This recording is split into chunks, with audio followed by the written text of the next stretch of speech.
World Sikh Waheguru updates जी का ਅਤੇ खालसा। ਪ੍ਰੀਤਨਾਮਾ ਦੇਖ ਰਹੇ ਸਾਰੇ ਦਰਸ਼ਕਾਂ ਦਾ ਨਿੱਘਾ ਸਵਾਗਤ ਹੈ। ਅੱਜ ਪਹਿਲੀ ਵਾਰ ਅਸੀਂ ਵਰਲਡ ਸਿਖ ਅਪਡੇਟਸ ਔਰ ਪ੍ਰੀਤਨਾਮਾ ਇੱਕ ਸਾਂਝਾ ਪ੍ਰੋਗਰਾਮ ਲੈ ਕੇ ਆਪ ਜੀ ਦੇ ਸਾਹਮਣੇ ਹਾਜ਼ਰ ਹੋਏ ਹਾਂ। ਤੇ ਸਾਡੇ ਨਾਲ ਨੇ ਅੱਜ ਦੇ ਸਾਡੇ ਮੁੱਖ ਮਹਿਮਾਨ ਸਰਦਾਰ ਜਤਿੰਦਰ ਸਿੰਘ ਬੋਪਾਰਾਏ, ਪ੍ਰੈਜ਼ੀਡੈਂਟ ਗੁਰਦੁਆਰਾ ਸਿੱਖ ਕਲਚਰ ਸੁਸਾਇਟੀ ਨਿਊਯਾਰਕ, ਤੇ ਨਾਲ ਨੇ ਗਿਆਨੀ ਧਰਮਵੀਰ ਸਿੰਘ ਜੀ ਜੋ ਕਥਾਵਾਚਕ ਨੇ। ਆਈਓ ਉਹਨਾਂ ਨਾਲ ਫਤਿਹ ਦੀ ਸਾਂਝ ਕਰੀਏ। ਜਤਿੰਦਰ ਸਿੰਘ ਬੋਪਾਰਾਏ ਜੀ, ਵਾਹਿਗੁਰੂ ਜੀ ਕਾ ਖਾਲਸਾ ਵਾਹਿਗੁਰੂ ਜੀ ਕੀ ਫਤਿਹ। वाहिगुरू जी की फतेह। ਗਿਆਨੀ ਜੀ, ਵਾਹਿਗੁਰੂ ਜੀ ਕਾ ਖਾਲਸਾ ਵਾਹਿਗੁਰੂ ਜੀ ਕੀ ਫਤਿਹ। ਵਾਹਿਗੁਰੂ ਜੀ ਕੀ ਫਤਿਹ। ਮੈਂ ਆਪਣੇ ਦਰਸ਼ਕਾਂ ਤੋਂ ਮਾਫੀ ਮੰਗ ਲੈਣਾ ਕਿਉਂਕਿ ਪ੍ਰੀਤਨਾਮਾ ਦੇ ਪ੍ਰਿਤਪਾਲ ਕੌਰ ਜਿਹੜੇ ਨੇ ਉਹਨਾਂ ਦੀ ਤਬੀਅਤ ਠੀਕ ਨਾ ਹੋਣ ਕਰਕੇ ਉਹ ਇਸ ਪ੍ਰੋਗਰਾਮ ਵਿੱਚ ਹਾਜ਼ਰ ਨਹੀਂ ਹੋ ਸਕਣਗੇ। ਤੇ ਅੱਜ ਦਾ ਪ੍ਰੋਗਰਾਮ ਸ਼ੁਰੂ ਕਰਦੇ ਹਾਂ। ਜਤਿੰਦਰ ਸਿੰਘ ਜੀ, ਆਪ ਜੀ ਤੋਂ ਸ਼ੁਰੂਆਤ ਕਰਦੇ ਹਾਂ। ਗੁਰੂ ਨਾਨਕ ਸਾਹਿਬ ਜੀ ਦਾ ਪ੍ਰਕਾਸ਼ ਪੁਰਬ ਆ ਰਿਹਾ ਹੈ, ਤੇ ਪਹਿਲੇ ਤਾਂ ਸਾਰੀ ਸੰਗਤ ਨੂੰ ਗੁਰੂ ਨਾਨਕ ਸਾਹਿਬ ਦੇ ਪ੍ਰਕਾਸ਼ ਪੁਰਬ ਦੀ ਲੱਖ ਲੱਖ ਵਧਾਈ ਹੋਏ ਜੀ। बहुत बहुत बधाइयाँ जी समूचे ਜੀ संसार ਨੂੰ।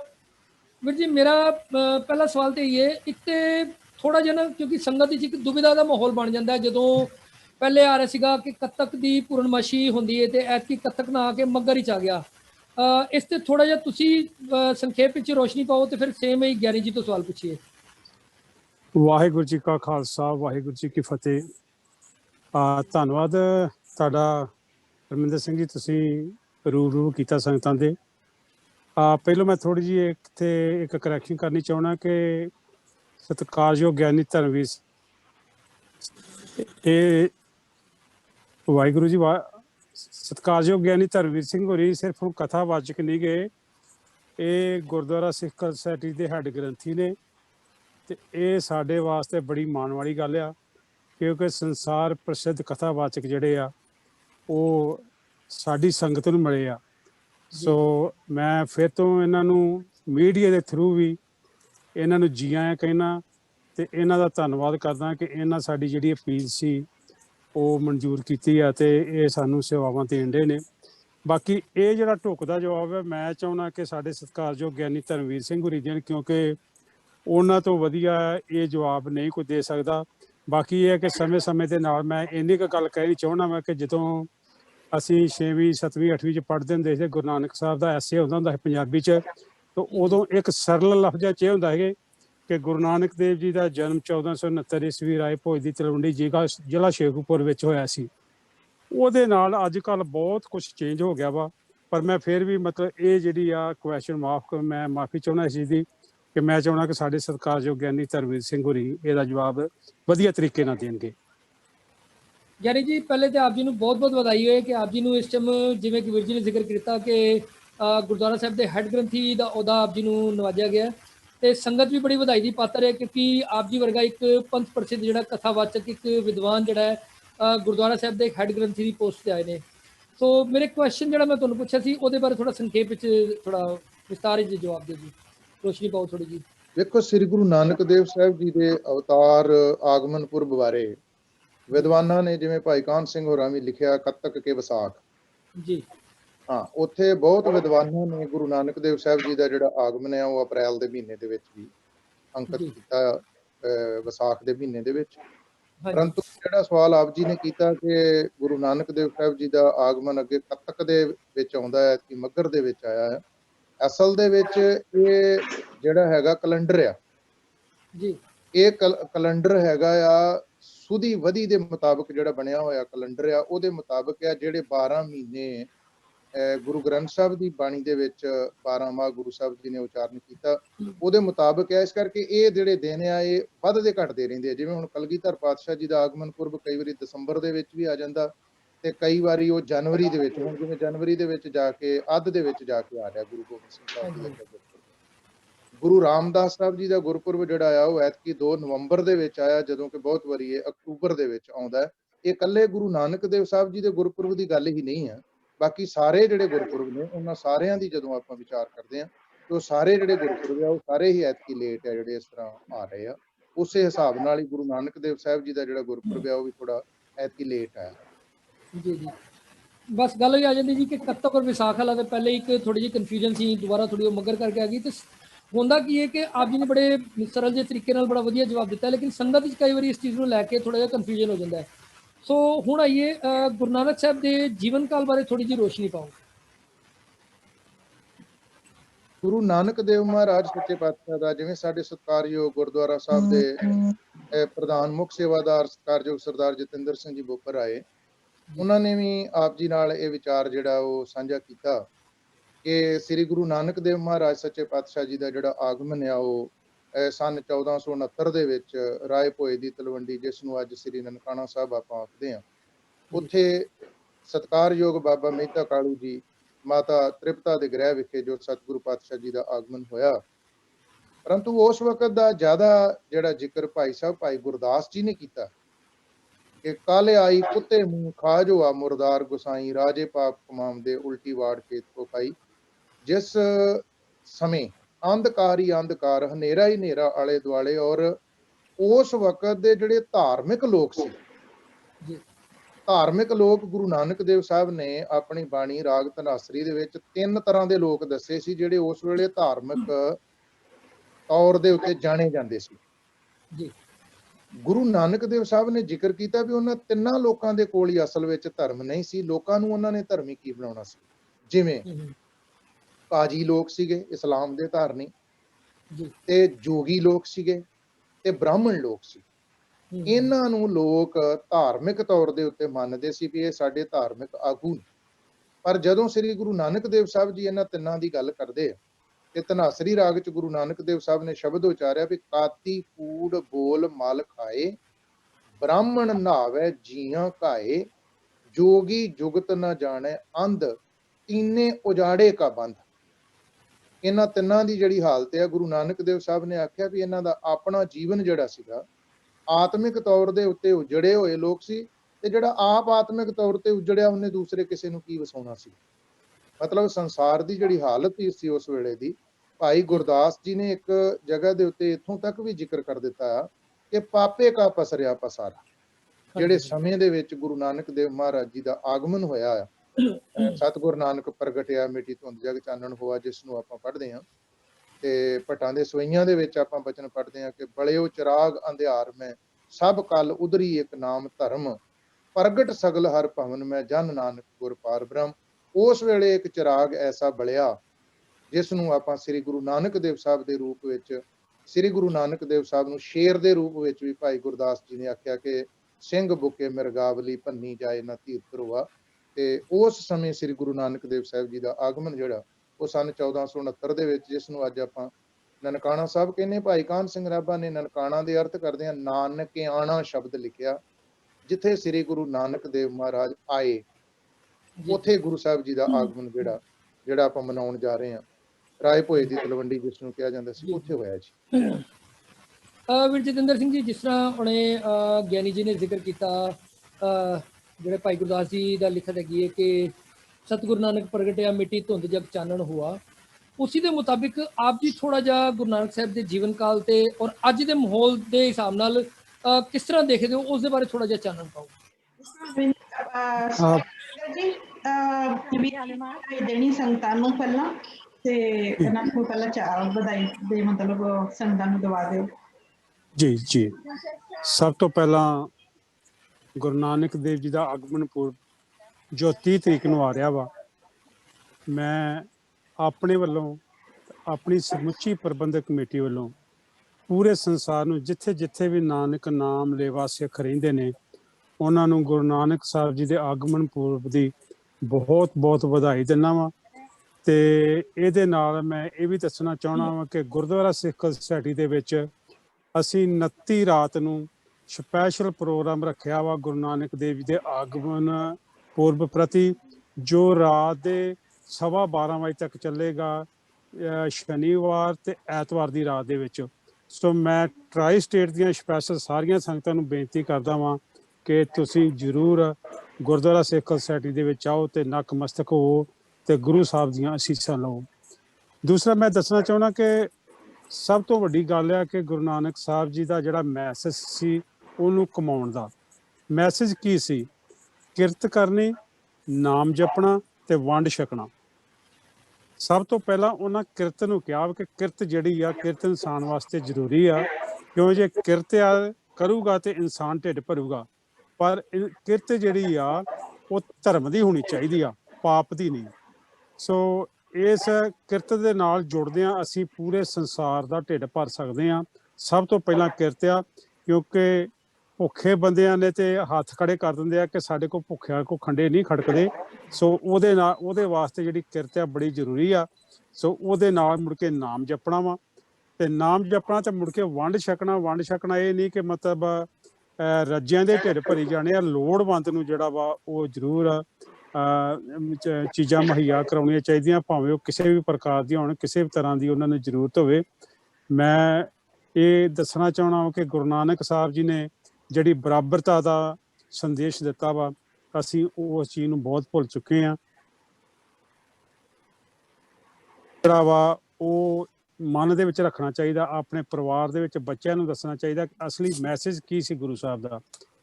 ਜਿਸ ਤਰ੍ਹਾਂ ਗਿਆਨੀ ਜੀ ਹੋਰਾਂ ਦੱਸਿਆ ਵਾ ਕਿ ਉਸ ਟਾਈਮ ਦੇ ਜਿਹੜੇ 3 ਇਹਨਾਂ ਦੇ ਹੈਗੇ ਸੀ, ਕਾਜੀ ਸੀ ਜਾਂ ਹਿੰਦੂ ਸੀ, ਉਹਨਾਂ ਨੂੰ ਗੁਰੂ ਨਾਨਕ ਸਾਹਿਬ ਨੇ ਇਹ ਕਿਹਾ ਵਾ ਕਿ ਇਹ ਜਿਹੜੇ ਆ ਮਤਲਬ ਕਿ ਜਿਹੜਾ ਧਰਮ ਹੀ ਨਹੀਂ ਆਪਣਾ ਪਾਲ ਸਕਦੇ, ਕਿਸੇ ਦੀ ਕੀ ਸੇਵਾ ਕਰ ਸਕਦੇ ਆ। ਸੋ ਜਿੱਥੋਂ ਗੁਰੂ ਨਾਨਕ ਸਾਹਿਬ ਜੀ ਨੇ ਇਹਨਾਂ ਦਾ ਜਨੇਊ ਪਹਿਨਣਾ ਵੀ ਜਿਹੜਾ ਸੀ ਉਹ ਨਹੀਂ ਮਨਜ਼ੂਰ ਕੀਤਾ, ਪਾਂਧੇ ਦੇ ਕੋਲ ਗਏ ਨੇ, ਉੱਥੋਂ ਵੀ ਉਹਨਾਂ ਨੂੰ ਮਤਲਬ ਪਾਂਧੇ ਨੂੰ ਪੜ੍ਹਾ ਕੇ ਆਏ ਨੇ, ਉਹਨੂੰ ਦੱਸਿਆ ਵਾ ਕਿ ਇਹਦਾ ਮਤਲਬ ਕੀ ਆ। ਸੋ ਉਹਨਾਂ ਜੇ ਵਿਆਹ ਦੀ ਗੱਲ ਆਈ ਹੈ ਤੇ ਤਾਂ ਵੀ ਉਹਨਾਂ ਮਤਲਬ ਕਰਤੇ ਨਾਲ ਜੋੜਿਆ ਵਾ ਕਿ ਇਹ ਜਿਹੜੀ ਆ ਅਗਨੀ ਆ ਇਹ ਕਰਤੇ ਨੇ ਪੈਦਾ ਕੀਤੀ ਆ, ਤੇ ਮਤਲਬ ਅਗਨੀ ਦੇ ਦੁਆਲੇ ਅਸੀਂ ਫੇਰੇ ਨਹੀਂ ਲੈਣੇ। ਸੋ ਮੈਂ ਸਮੂਹ ਜਗਤ ਨੂੰ ਇਸ ਚੀਜ਼ ਬਾਰੇ ਇਹਦੇ ਬਾਰੇ ਦੱਸਣਾ ਚਾਹੁੰਦਾ, ਬੇਨਤੀ ਕਰਨਾ ਚਾਹੁੰਦਾ ਕਿ ਜੇ ਅਸੀਂ ਆਪਣੇ ਅਸਲੀ ਜਿਹੜਾ ਸਾਡਾ ਮਕਸਦ ਆ, ਜੋ ਗੁਰੂ ਨਾਨਕ ਸਾਹਿਬ ਦਾ ਮੈਸੇਜ ਆ, ਸਾਨੂੰ ਉਹਦੇ ਤੇ ਚੱਲਣਾ ਚਾਹੀਦਾ ਵਾ।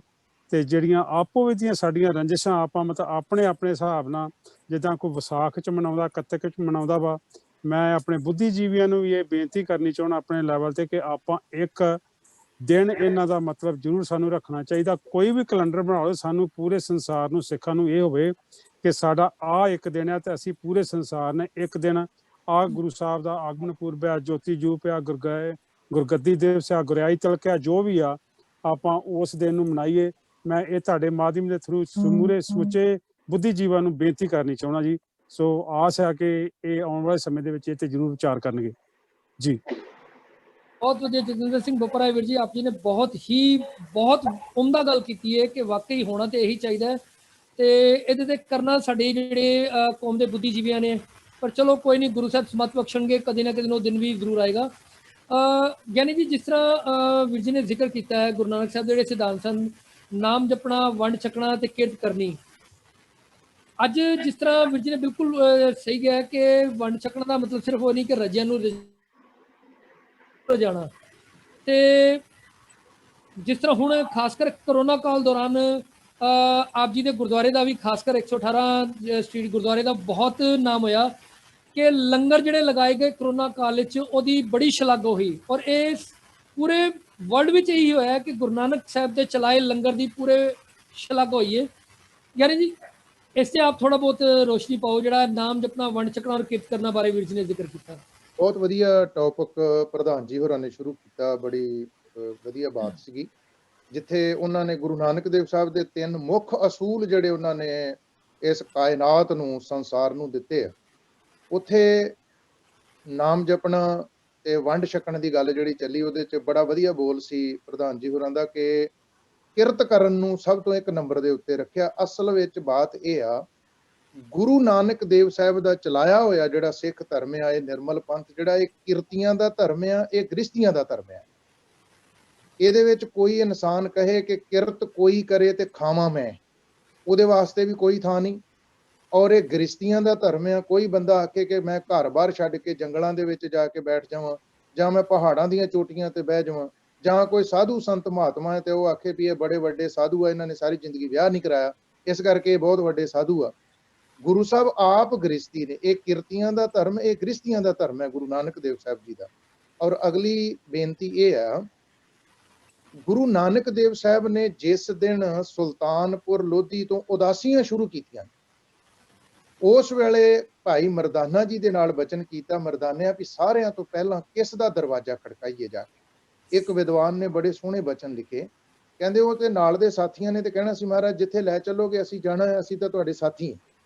ਔਰ ਅੱਜ ਇਹ ਸੰਸਾਰ ਦੇ ਲੋਕਾਂ ਨੂੰ ਦੱਸਣ ਦੀ ਲੋੜ ਹੈ, ਖਾਸ ਕਰਕੇ ਸਿੱਖਾਂ ਨੂੰ, ਕਿ ਗੁਰੂ ਨਾਨਕ ਦੇਵ ਸਾਹਿਬ ਜੀ ਨੇ ਸਭ ਤੋਂ ਪਹਿਲਾਂ ਸੁਲਤਾਨਪੁਰ ਲੋਧੀ ਤੋਂ ਚੱਲ ਕੇ ਭਾਵੇਂ ਕਿ ਲਾਹੌਰ ਵੀ ਗੁਰੂ ਨਾਨਕ ਦੇਵ ਸਾਹਿਬ ਜੀ ਰੁਕੇ ਆ, ਰਸਤੇ 'ਚ ਹੋਰ ਜਗ੍ਹਾ ਤੇ ਵੀ ਠਹਿਰੇ, ਪਰ ਜੇ ਆਪ ਗੁਰੂ ਨਾਨਕ ਦੇਵ ਸਾਹਿਬ ਨੇ ਸਭ ਤੋਂ ਪਹਿਲਾਂ ਕਿਸੇ ਦੇ ਦਰਵਾਜ਼ੇ ਤੇ ਜਾ ਕੇ ਦਸਤਕ ਦਿੱਤੀ ਆ ਤੇ ਉਹ ਧਰਮ ਦੀ ਕਿਰਤ ਕਰਕੇ ਖਾਣ ਵਾਲਾ ਭਾਈ ਲਾਲੋ। ਭਾਈ ਲਾਲੋ ਜੀ ਦਾ ਬੂਹਾ ਸਾਰਿਆਂ ਤੋਂ ਪਹਿਲਾਂ ਗੁਰੂ ਨਾਨਕ ਦੇਵ ਮਹਾਰਾਜ ਸੱਚੇ ਪਾਤਸ਼ਾਹ ਜੀ ਨੇ ਖੜਕਾਇਆ ਔਰ ਉਸ ਦੇ ਗ੍ਰਹਿ ਵਿਖੇ ਜਾ ਕੇ ਕਈ ਦਿਨ ਦੀਵਾਨ ਸਜਦੇ ਰਹੇ ਔਰ ਭਾਈ ਲਾਲੋ ਦੇ ਘਰ ਦਾ ਭੋਜਨ ਪ੍ਰਸ਼ਾਦ ਛਕ ਕੇ ਗੁਰੂ ਨਾਨਕ ਦੇਵ ਸਾਹਿਬ ਨੇ ਉੱਥੇ ਸਿੱਖੀ ਦਾ ਪ੍ਰਚਾਰ ਕੀਤਾ। ਔਰ ਜਿਹੜਾ ਉਸ ਵੇਲੇ ਦਾ ਹਾਕਮ ਆ ਉਸ ਇਲਾਕੇ ਦਾ, ਮਲਕ ਭਾਗੋ ਆ ਜਿਹੜਾ, ਉਹਦੇ ਘਰ ਭਾਵੇਂ 36 ਪ੍ਰਕਾਰ ਦੇ ਭੋਜਨ ਪਦਾਰਥ ਹੋਣ, ਉਹਨੂੰ ਗੁਰੂ ਨਾਨਕ ਦੇਵ ਮਹਾਰਾਜ ਸੱਚੇ ਪਾਤਸ਼ਾਹ ਨੇ ਠੋਕਰ ਮਾਰੀ। ਸੋ ਉਹਨਾਂ ਨੇ ਦੱਸਿਆ ਆ ਕਿ ਮੇਰਾ ਜਿਹੜਾ ਪਿਆਰ ਆ ਉਹ ਕਿਸੇ ਹਾਕਮ ਨਾਲ ਜਾਂ ਕਿਸੇ ਧਨਵਾਨ, ਕਿਸੇ ਅਮੀਰ ਚੌਧਰੀ ਦੇ ਨਾਲ ਨਹੀਂ। ਇੱਥੇ ਕਿਰਤ ਕਰਨ ਦਾ ਸਿਧਾਂਤ ਜੇ ਗੁਰੂ ਨਾਨਕ ਦੇਵ ਸਾਹਿਬ ਜੀ ਨੇ ਦਿੱਤਾ ਤਾਂ ਉਹਨਾਂ ਕਿਰਤੀਆਂ ਨੂੰ ਗੁਰੂ ਨਾਨਕ ਦੇਵ ਸਾਹਿਬ ਨੇ ਆਪਣੇ ਗਲ ਨਾਲ ਲਾ ਕੇ ਉਹਨਾਂ ਨੂੰ ਮਾਣ ਸਤਿਕਾਰ ਵੀ ਦਿੱਤਾ। ਭਾਈ ਲਾਲੋ ਜੀ ਦਾ ਨਾਮ ਗੁਰੂ ਗ੍ਰੰਥ ਸਾਹਿਬ ਦੀ ਬਾਣੀ ਵਿੱਚ 7 ਵਾਰੀ ਆਉਂਦਾ ਹੈ। ਜਿਹੜਾ ਸ਼ਬਦ ਹੈ ਜੈਸੀ ਮੈਂ ਆਵੇ ਖਸਮ ਕੀ ਬਾਣੀ ਤੈਸੜਾ ਕਰੀ ਗਿਆਨ ਵੇ ਲਾਲੋ, ਇਹ 7 ਪੰਕਤੀਆਂ ਐਸੀਆਂ ਜਿਨ੍ਹਾਂ ਵਿੱਚ ਭਾਈ ਲਾਲੋ ਦਾ ਨਾਮ ਹੀ ਗੁਰੂ ਨਾਨਕ ਦੇਵ ਮਹਾਰਾਜ ਸੱਚੇ ਪਾਤਸ਼ਾਹ ਜੀ ਨੇ ਅੰਕਿਤ ਕੀਤਾ। ਜਿੱਥੋਂ ਤੱਕ ਨਾਮ ਜਪਣ ਦੀ ਗੱਲ ਤੇ ਸਾਡੇ ਸਿੱਖ ਧਰਮ ਦੇ ਵਿੱਚ ਪ੍ਰਧਾਨ ਆ ਨਾਨਕ ਕਹਿ ਕਰ ਕੇਵਲ ਨਾਮ, ਔਰ ਅਕਾਲ ਪੁਰਖ ਵਾਹਿਗੁਰੂ ਦੀ ਬੰਦਗੀ ਭਗਤੀ ਵਾਸਤੇ ਪ੍ਰੇਰਨਾ ਦਿੱਤੀ ਗਈ, ਜਪੋ ਤਾਂ ਇੱਕੋ ਨਾਮਾ ਅਵਰ ਨਿਰਾਫਲ ਕੰਮ। ਜਦੋਂ ਵੰਡ ਛਕਣ ਦੀ ਗੱਲ ਆਉਂਦੀ ਹੈ, ਬੜਾ ਵਧੀਆ ਬਚਨ ਸੀ ਪ੍ਰਧਾਨ ਜੀ ਹੋਰਾਂ ਨੇ ਜਿਹੜੇ ਕੀਤਾ ਕਿ ਰੱਜਿਆਂ ਨੂੰ ਨਹੀਂ ਗਾ ਰਜਾਉਣਾ। ਗੁਰੂ ਨਾਨਕ ਦੇਵ ਮਹਾਰਾਜ ਸੱਚੇ ਪਾਤਸ਼ਾਹ ਨੇ ਭੁੱਖੇ, ਲੋੜਵੰਦ, ਯਤੀਮ, ਰੋਗੀ ਔਰ ਜਿਹੜੇ ਸੰਸਾਰ ਦੇ ਲਤਾੜੇ ਹੋਏ ਲੋਕ ਸੀਗੇ, ਉਹਨਾਂ ਦੀ ਬਾਹ ਫੜ ਕੇ ਵੀ ਗੁਰੂ ਨਾਨਕ ਦੇਵ ਸਾਹਿਬ ਸੱਚੇ ਪਾਤਸ਼ਾਹ ਨੇ ਉਹਨਾਂ ਨੂੰ ਉੱਚਾ ਚੁੱਕ ਕੇ ਆਪਣੇ ਬਰਾਬਰ ਖੜੇ ਕਰਨ ਦੀ ਕੋਸ਼ਿਸ਼ ਕੀਤੀ ਕਿ ਇਹਨਾਂ ਦੀ ਬਾਹ ਫੜ ਕੇ ਇਹਨਾਂ ਨੂੰ ਆਪਣੇ ਨਾਲ ਖੜਾਉਣਾ ਹੈ। ਗੁਰੂ ਨਾਨਕ ਦੇਵ ਸਾਹਿਬ ਦੇ ਪਾਸ ਜਦੋਂ ਆਪਾਂ ਉਹਨਾਂ ਦੇ ਜੀਵਨ ਵਿੱਚੋਂ ਵੰਡ ਛਕਣ ਦੀ ਗੱਲ ਪੜ੍ਹਦੇ ਹਾਂ ਤਾਂ ਸੱਚੇ ਸੌਦੇ ਦੀ ਗੱਲ ਤੁਹਾਨੂੰ ਆਪਾਂ ਬਹੁਤ ਪ੍ਰਚਾਰਿਆ, ਬਹੁਤ ਪ੍ਰਸਾਰਿਆ, ਉਹ ਤਕਰੀਬਨ ਆਪਾਂ ਨੂੰ ਆਉਂਦੀ ਹੈ। ਇੰਡੀਆ ਦੇ ਵਿੱਚ ਇੱਕ ਨਗਰ ਹੈ, ਇਲਾਕਾ ਆ ਪਾਲੀਪੁਰ। ਗੁਰੂ ਨਾਨਕ ਦੇਵ ਸਾਹਿਬ ਜੀ ਉੱਥੇ ਸਿੱਧਾਂ ਦੇ ਨਾਲ ਮਹਾਰਾਜ ਦੀ ਗੋਸ਼ਟ ਹੋਈ ਹੈ। ਭਾਵੇਂ ਗੁਰੂ ਨਾਨਕ ਦੇਵ ਸਾਹਿਬ ਦੀ ਗੋਸ਼ਟ ਸਿੱਧਾਂ ਦੀ ਸੁਮੇਰ ਪਰਬਤ ਹੋਰ ਥਾਵਾਂ ਦੇ ਉੱਤੇ ਵੀ ਬਹੁਤ ਜ਼ਿਕਰ ਆਉਂਦਾ ਹੈ, ਪਰ ਪਾਲੀਪੁਰ ਜਦੋਂ ਗੁਰੂ ਨਾਨਕ ਦੇਵ ਸਾਹਿਬ ਜੀ ਨੇ ਜ਼ਿਕਰ ਕੀਤਾ ਵੰਡ ਛਕਣ ਦਾ, ਤਾਂ ਜਿਹੜੇ ਸਿੱਧ ਲੋਕ ਸੀ ਉਹ ਗੁਰੂ ਨਾਨਕ ਦੇਵ ਸਾਹਿਬ ਨੂੰ ਆਪਣੇ ਨਾਲੋਂ ਉਮਰ ਦੇ ਵਿੱਚ ਛੋਟਾ ਸਮਝ ਕੇ ਪਹਿਲਾਂ ਸ਼ੁਰੂ ਚ ਸਤਿਕਾਰ ਨਹੀਂ ਸੀ ਦਿੰਦੇ। ਗੁਰੂ ਨਾਨਕ ਦੇਵ ਸਾਹਿਬ ਨੂੰ ਬਾਲਕ ਕਹਿ ਕੇ ਬੁਲਾਉਂਦੇ ਸੀ। ਉਹ ਗੁਰੂ ਨਾਨਕ ਦੇਵ ਮਹਾਰਾਜ ਨੂੰ ਅੱਗੇ ਜਿਵੇਂ ਕੋਈ ਮਜ਼ਾਕ ਦੇ ਵਿੱਚ ਕਹਿੰਦਾ ਨਾ, ਗੁਰੂ ਨਾਨਕ ਦੇਵ ਸਾਹਿਬ ਨੂੰ ਉਹ ਕਹਿੰਦੇ ਵੀ ਜੇ ਚੀਜ਼ ਹੀ ਥੋੜੀ ਹੋਵੇ ਫੇਰ ਕਿਵੇਂ ਵੰਡ ਕੇ ਖਾਧੀ ਜਾ ਸਕਦੀ? ਥੋੜੀ ਤੋਂ ਥੋੜੀ ਵੀ ਚੀਜ਼ ਹੋਏ। ਗੁਰੂ ਨਾਨਕ ਦੇਵ ਸਾਹਿਬ ਨੇ ਇੱਕ ਬਚਨ ਆਖਿਆ, ਕਹਿਣ ਲੱਗੇ ਜੋਗੀ ਲੋਕੋ ਜੇ ਨੀਅਤ ਵੰਡਣ ਦੀ ਹੋਵੇ ਨਾ ਤੇ ਵੰਡ ਕੇ ਖਾਧਾ ਜਾ ਸਕਦਾ, ਜੇ ਭਾਵਨਾ ਵੰਡਣ ਵਾਲੀ ਹੋਵੇ ਤੇ ਵੰਡ ਕੇ ਛਕਿਆ ਜਾ ਸਕਦਾ। ਉਹਨਾਂ ਦੇ ਵਿੱਚੋਂ ਇੱਕ ਜੋਗੀ ਜਿਹੜਾ ਉਹਨੇ ਗੁਰੂ ਨਾਨਕ ਦੇਵ ਸਾਹਿਬ ਨੂੰ ਇੱਕ ਤਿਲ ਦੇ ਦਿੱਤਾ, ਜਿਵੇਂ ਆਪਾਂ ਤਿਲਾਂ ਦਾ ਦਾਣਾ ਕਹਿ ਦਿੰਦੇ ਹਾਂ। ਗੁਰੂ ਨਾਨਕ ਦੇਵ ਸਾਹਿਬ ਨੂੰ ਕਹਿੰਦਾ ਵੀ ਹੁਣ ਮੇਰੇ ਕੋਲ ਆ ਇੱਕ ਤਿਲਾਂ ਦਾ ਦਾਣਾ ਹੈ ਤੇ ਇਹਨੂੰ ਕਿਵੇਂ ਵੰਡ ਕੇ ਖਾਧਾ ਜਾ ਸਕਦਾ? ਸਤਿਗੁਰੂ ਕਹਿੰਦੇ ਕੋਈ ਗੱਲ ਨਹੀਂ, ਜੇ ਨੀਅਤ ਹੋਵੇ ਤਾਂ ਵੰਡ ਦਿੰਦੇ। ਉਹ ਕਹਿੰਦੇ ਜੀ ਦੱਸੋ। ਗੁਰੂ ਨਾਨਕ ਦੇਵ ਸਾਹਿਬ ਮਹਾਰਾਜ ਸੱਚੇ ਪਾਤਸ਼ਾਹ ਨੇ ਆਖਿਆ ਤੁਹਾਡੇ ਕੋਲ ਕੂੰਡਾ ਡੰਡਾ ਹੈਗਾ, ਜਿਵੇਂ ਆ ਮਸਾਲਾ ਰਗੜਦੇ ਆਪਾਂ? ਉਹ ਕਹਿੰਦੇ ਜੀ ਕੂੰਡਾ ਵੀ ਹੈਗਾ, ਡੰਡਾ ਵੀ ਹੈਗਾ। ਸਤਿਗੁਰੂ ਕਹਿੰਦੇ ਮਰਦਾਨਿਆਂ, ਡੰਡਾ ਫੜ, ਕੂੰਡਾ ਫੜ ਤੇ ਥੋੜਾ ਜਿਹਾ ਪਾਣੀ ਲਿਆ। ਹੁਣ ਉਹ ਤਿਲ ਕੂੰਡੇ ਦੇ ਵਿੱਚ ਰੱਖਿਆ, ਪਾਣੀ ਥੋੜਾ ਜਿਹਾ ਪਾਇਆ, ਉਹਦੇ ਵਿੱਚ ਮਾੜਾ ਜਿਹਾ ਰਗੜਾ ਦਿੱਤਾ ਡੰਡੇ ਦੇ ਨਾਲ, ਤੇ ਸਤਿਗੁਰੂ ਕਹਿੰਦੇ ਲੈ ਫੜ ਥੋੜਾ ਥੋੜਾ ਮਰਦਾਨਿਆਂ ਇਹ ਜਲ ਸਾਰਿਆਂ ਨੂੰ ਦੇ ਦੇ। ਉੱਥੇ ਅਸਥਾਨ ਬਣਿਆ ਗੁਰੂ ਨਾਨਕ ਦੇਵ ਸਾਹਿਬ ਜੀ ਦਾ। ਉਸ ਗੁਰਦੁਆਰਾ ਸਾਹਿਬ ਦਾ ਨਾਮ ਹੈ ਤਿਲਗੰਜੀ ਸਾਹਿਬ। ਕਹਿਣ ਦਾ ਭਾਵ ਕਿ ਸਤਿਗੁਰੂ ਨੇ ਇਹ ਦੱਸਿਆ ਵੀ ਜੇ ਥੋੜੇ ਤੋਂ ਥੋੜਾ ਵੀ ਹੋਵੇ ਤਾਂ ਵੀ ਵੰਡ ਕੇ ਛਕਿਆ ਜਾ ਸਕਦਾ, ਜੇ ਤੁਹਾਡੀ ਨੀਅਤ ਦੇ ਵਿੱਚ ਇਹ ਭਾਵਨਾ ਆ ਕਿ ਮੈਂ ਵੰਡਣਾ। ਗੁਰੂ ਗ੍ਰੰਥ ਸਾਹਿਬ ਦੀ ਬਾਣੀ ਚ ਭਗਤ ਵੀ ਉਹਨੂੰ ਆਖਿਆ। ਭਗਤ ਫਰੀਦ ਸਾਹਿਬ ਨੇ 4 ਜ਼ਿਕਰ ਜਿਹੜੇ ਕੀਤੇ ਨਾ, ਉਹਦੇ ਵਿੱਚ ਇੱਕ ਜ਼ਿਕਰ ਇਹ ਵੀ ਆਇਆ, ਮਤ ਹੁੰਦੀ ਹੋਏ ਇਆਣਾ, ਤਾਣ ਹੁੰਦੇ ਹੋਏ ਨਕਾਣਾ, ਅਣ ਹੁੰਦੇ ਆਪ ਵੰਡਾਏ, ਉਹ ਐਸਾ ਭਗਤ ਸਦਾਏ।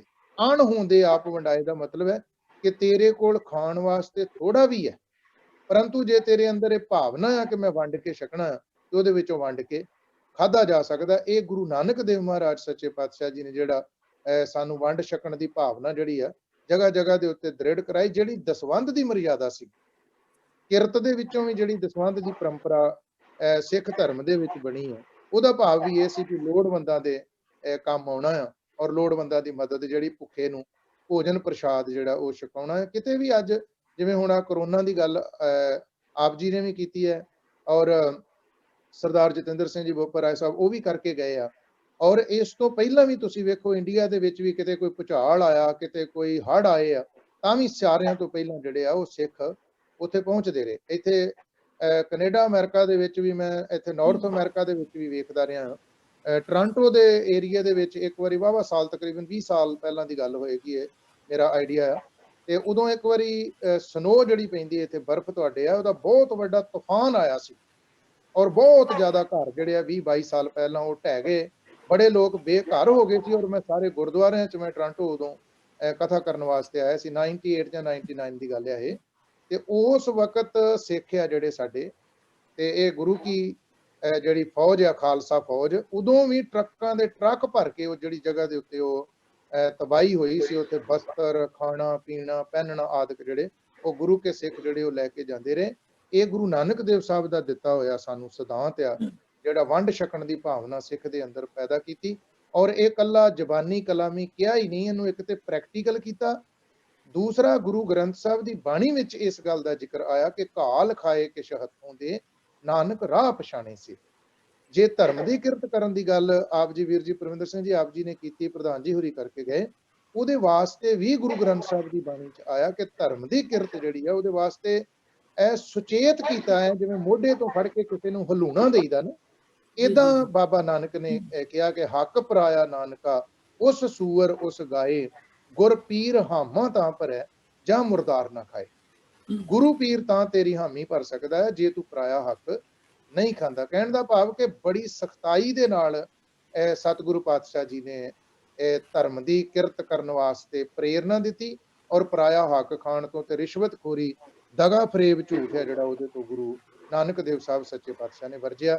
ਇਹ ਸਾਡੇ 3 ਅਸੂਲ ਮੁੱਖ ਰੂਪ ਦੇ ਵਿੱਚ ਆ, ਜਿਹੜੇ ਗੁਰੂ ਨਾਨਕ ਦੇਵ ਸਾਹਿਬ ਸੱਚੇ ਪਾਤਸ਼ਾਹ ਨੇ ਸਾਨੂੰ ਬਖਸ਼ਿਸ਼ ਕੀਤੇ, ਔਰ ਇੱਕ ਦਾ ਪੁਜਾਰੀ ਸਾਨੂੰ ਬਣਾਇਆ। ਜ਼ਰੂਰ ਮੈਂ ਬੇਨਤੀ ਕਰੂੰਗਾ ਕਿ ਸਭ ਕਰਮ ਕਾਂਡਾਂ ਚੋਂ ਕੱਢ ਕੇ, ਜਿਵੇਂ ਦੁਨੀਆ ਦੇ ਵਿੱਚ 33 ਕਰੋੜ ਦੇਵਤਾ ਮੰਨਿਆ ਹੋਇਆ ਸੀ, ਬੜੇ ਪੀਰ ਫਕੀਰ, ਅਵਤਾਰਵਾਦ ਦੀ ਪੂਜਾ ਦੇ ਵਿੱਚੋਂ ਵੀ ਕੱਢ ਕੇ ਗੁਰੂ ਨਾਨਕ ਦੇਵ ਸਾਹਿਬ ਨੇ ਜਿਹੜੀ ਇੱਕ ਓੰਕਾਰ ਦੀ ਗੱਲ ਬਾਣੀ ਦੇ ਵਿੱਚ ਤੇ ਮੂਲ ਮੰਤਰ ਦੇ ਵਿੱਚ ਕੀਤੀ ਹੈ, ਉਹਦੇ ਵਿੱਚ ਸਾਹਿਬ ਸੱਚੇ ਪਾਤਸ਼ਾਹ ਨੇ ਸਾਰੀਆਂ ਪੂਜਾ ਦੇ ਵਿੱਚੋਂ ਕੱਢ ਕੇ ਸਾਨੂੰ ਇੱਕ ਦਾ ਪੁਜਾਰੀ, ਅਕਾਲ ਦੇ ਪੁਜਾਰੀ ਗੁਰੂ ਨਾਨਕ ਦੇਵ ਮਹਾਰਾਜ ਸੱਚੇ ਪਾਤਸ਼ਾਹ ਨੇ ਬਣਾਇਆ ਜੀ। ਹਾਂਜੀ ਜੀ, ਬਹੁਤ ਵਧੀਆ ਗਿਆਨੀ ਜੀ, आपने जिस तरह जिक्र किया नीयत वाला, आपने जो जिक्र किया कि वाकई जो बंदे की नीयत होए तो सब कुछ पॉसीबल है। तो गुरु नानक साहब का आंदा ना कि मारिया सिक्का जगत का, नानक निर्मल पंथ चलाया। सो वीर जतिंदर सिंह बोपरा जी, मैं आप जी तो थोड़ा जिहा जानना चाहांगा कि आप जी गुरुद्वारा साहब के प्रधान और प्रधानगी आप जी के तहत गुरुद्वारा साहब विच प्रबंध बहुत अच्छे तरीके नाल आप जी चला रहे हो। ਅੱਗੋਂ ਕੁਛ ਥੋੜਾ ਜਿਹਾ ਸੰਗਤ ਨਾਲ ਕੁਛ ਸ਼ੇਅਰ ਕਰਨਾ ਚਾਹੋਗੇ ਕਿ ਨਵਾਂ ਤੁਸੀਂ ਕੁਛ ਇਹੋ ਜਿਹਾ ਗੁਰੂ ਨਾਨਕ ਸਾਹਿਬ ਦੇ ਪ੍ਰਕਾਸ਼ ਪੁਰਬ ਤੇ ਕੁਛ ਲੈ ਕੇ ਆ ਰਹੇ ਹੋ, ਕੋਈ ਨਵਾਂ ਸੰਗਤ ਵਾਸਤੇ, ਕੋਈ ਬੱਚਿਆਂ ਦੀ ਪੜ੍ਹਾਈ ਦਾ ਉਪਰਾਲਾ ਜਾਂ ਹੋਰ ਇਸ ਤਰ੍ਹਾਂ ਦਾ ਕੋਈ ਨਵਾਂ ਕੁਛ ਉਪਰਾਲਾ ਲੈ ਕੇ ਆ ਰਹੇ ਹੋ, ਉਹਦੇ ਬਾਰੇ ਥੋੜੀ ਜਿਹੀ ਰੋਸ਼ਨੀ ਪਾਓ। ਸਭ ਤੋਂ ਪਹਿਲਾਂ ਤਾਂ ਪਰਮਿੰਦਰ ਜੀ ਮੈਂ ਇਹ ਦੱਸਣਾ ਚਾਹੁੰਦਾ ਕਿ ਸਿੱਖ ਸੋਸਾਇਟੀ ਜਿਹੜੀ ਆ ਇਹ ਟਰਾਈ ਸਟੇਟ ਦਾ ਕੇਂਦਰੀ ਸਥਾਨ ਆ। ਆਪਣਾ ਨਾਮ ਇਹ ਖੁਦ ਦੱਸਦੀ ਹੈ, ਇਹਦੀ ਲੋੜ ਨਹੀਂ ਪੈਂਦੀ ਦੱਸਣ ਦੀ ਬਹੁਤੀ। ਜਦੋਂ ਸਿੱਖ ਸੋਸਾਇਟੀ ਦਾ ਨਾਮ ਦਾ ਤਾਂ ਆਟੋਮੈਟਿਕਲੀ ਸੰਗਤਾਂ ਜਾਣਦੀਆਂ, ਤੇ ਇਹ ਵੀ ਸੰਗਤਾਂ ਜਾਣਦੀਆਂ ਬੜੀ ਭਲੀ ਭਾਂਤ ਪੂਰੇ ਵਰਲਡ 'ਚ ਕਿ ਸਿੱਖ ਸੋਸਾਇਟੀ ਕੋਈ ਵੀ ਇੱਥੇ ਪ੍ਰਬੰਧ ਆਵੇ, ਕੋਈ ਵੀ ਪ੍ਰਬੰਧਕ ਆਉਣ, ਉਹ ਹਮੇਸ਼ਾ ਇਹਦੀ ਭਲਾਈ ਵਾਸਤੇ ਤੇ ਵਧੀਆ ਪ੍ਰੋਗਰਾਮ ਲਿਆਉਂਦੇ ਰਹਿੰਦੇ ਆ। ਸੋ ਅਸੀਂ ਵੀ ਸਮੇਂ-ਸਮੇਂ ਦੇ ਨਾਲ, ਸਭ ਤੋਂ ਪਹਿਲਾਂ ਮੈਂ ਇਹ ਦੱਸਣਾ ਚਾਹੁੰਦਾ ਕਿ ਜਿਸ ਤਰ੍ਹਾਂ ਹੁਣ COVID-19 ਚੱਲਣ ਡਿਆ ਵਾ, ਪਿਛਲੇ ਸਮੇਂ ਦੇ ਵਿੱਚ ਬੜਾ ਮਾੜਾ ਸਮਾਂ ਰਿਹਾ ਵਾ ਪੂਰੇ ਸੰਸਾਰ ਦੇ ਵਿੱਚ ਹੀ, ਇਕੱਲਾ ਸਿੱਖਾਂ ਤੇ ਨਹੀਂ, ਪਰ ਸਿੱਖਾਂ ਦੀ ਬੜੀ ਬਹਾਦਰੀ ਆ ਕਿ ਜਿੱਥੇ ਵੀ ਸਿੱਖ ਬੈਠਾ, ਭਾਵੇਂ ਉਹਦੇ ਕੋਲ ਥੋੜਾ ਵਾ ਭਾਵੇਂ ਬਹੁਤਾ ਵਾ, ਜੇ ਉਹਦੀ ਨੀਅਤ ਸਾਫ਼ ਆ, ਜਿਸ ਤਰ੍ਹਾਂ ਕਿ ਸਾਡੇ ਹੈਡ ਗ੍ਰੰਥੀ ਸਾਹਿਬ ਹੋਰਾਂ ਨੇ ਕਿਹਾ ਵਾ ਕਿ ਇੱਕ ਤਿਲ ਦੇ ਵਿੱਚੋਂ ਵੀ ਬਹੁਤ ਸੰਗਤ ਨੂੰ, ਮਤਲਬ ਬਹੁਤ ਲੋਕਾਂ ਨੂੰ ਉਹਦੇ ਵਿੱਚੋਂ ਸ਼ੇਅਰ ਕੀਤਾ ਜਾ ਸਕਦਾ ਵਾ। ਸੋ ਸਿੱਖ ਸੰਗਤਾਂ ਨੇ ਇਸ ਸਮੇਂ ਵੀ ਬੜਾ ਯੋਗਦਾਨ ਪਾਇਆ, ਪਰ ਸਿੱਖ ਸੋਸਾਇਟੀ ਨੇ ਸਪੈਸ਼ਲ ਤੌਰ ਤੇ ਅੱਗੇ ਹੋ ਕੇ, ਉਹਨਾਂ ਦਿਨਾਂ ਦੀ ਮੈਂ ਗੱਲ ਕਰਦਾ ਕਿ ਜਦੋਂ ਲੋਕ ਆਪਣੇ ਭਰਾ ਦਾ, ਭੈਣ ਦਾ ਸੰਸਕਾਰ ਨਹੀਂ ਸੀ ਕਰਦੇ, ਉਹਨੂੰ ਹੱਥ ਨਹੀਂ ਸੀ ਲਾਉਂਦੇ, ਮਤਲਬ ਨੇੜੇ ਜਾਣਾ ਪਾਪ ਸਮਝਦੇ ਸੀ। ਉਹਨਾਂ ਦਿਨਾਂ ਦੇ ਵਿੱਚ ਸਿੱਖ ਸੋਸਾਇਟੀ ਦੇ ਪ੍ਰਬੰਧਕ ਜਿਹੜੇ ਅੱਗੇ ਹੋ ਕੇ ਇਹ ਸਾਰੇ ਕੰਮ ਕਰਦੇ ਰਹੇ ਆ, ਚਾਹੇ ਉਹ ਫਿਊਨਰਲ ਹਾਊਸ ਦਾ ਅਰੇਂਜ ਹੋਵੇ, ਚਾਹੇ ਉਹ ਗੁਰੂ ਘਰਾਂ ਦੇ ਵਿੱਚ ਕੋਈ ਪਾਠ ਦਾ, ਅਰਦਾਸ ਦਾ ਅਰੇਂਜ ਹੋਵੇ। ਸੋ ਉਹ ਸਿੱਖ ਸੁਸਾਇਟੀ ਹਮੇਸ਼ਾ ਮੋਹਲੀ ਕਤਾਰ ਦੇ ਵਿੱਚ ਰਹੀ ਆ।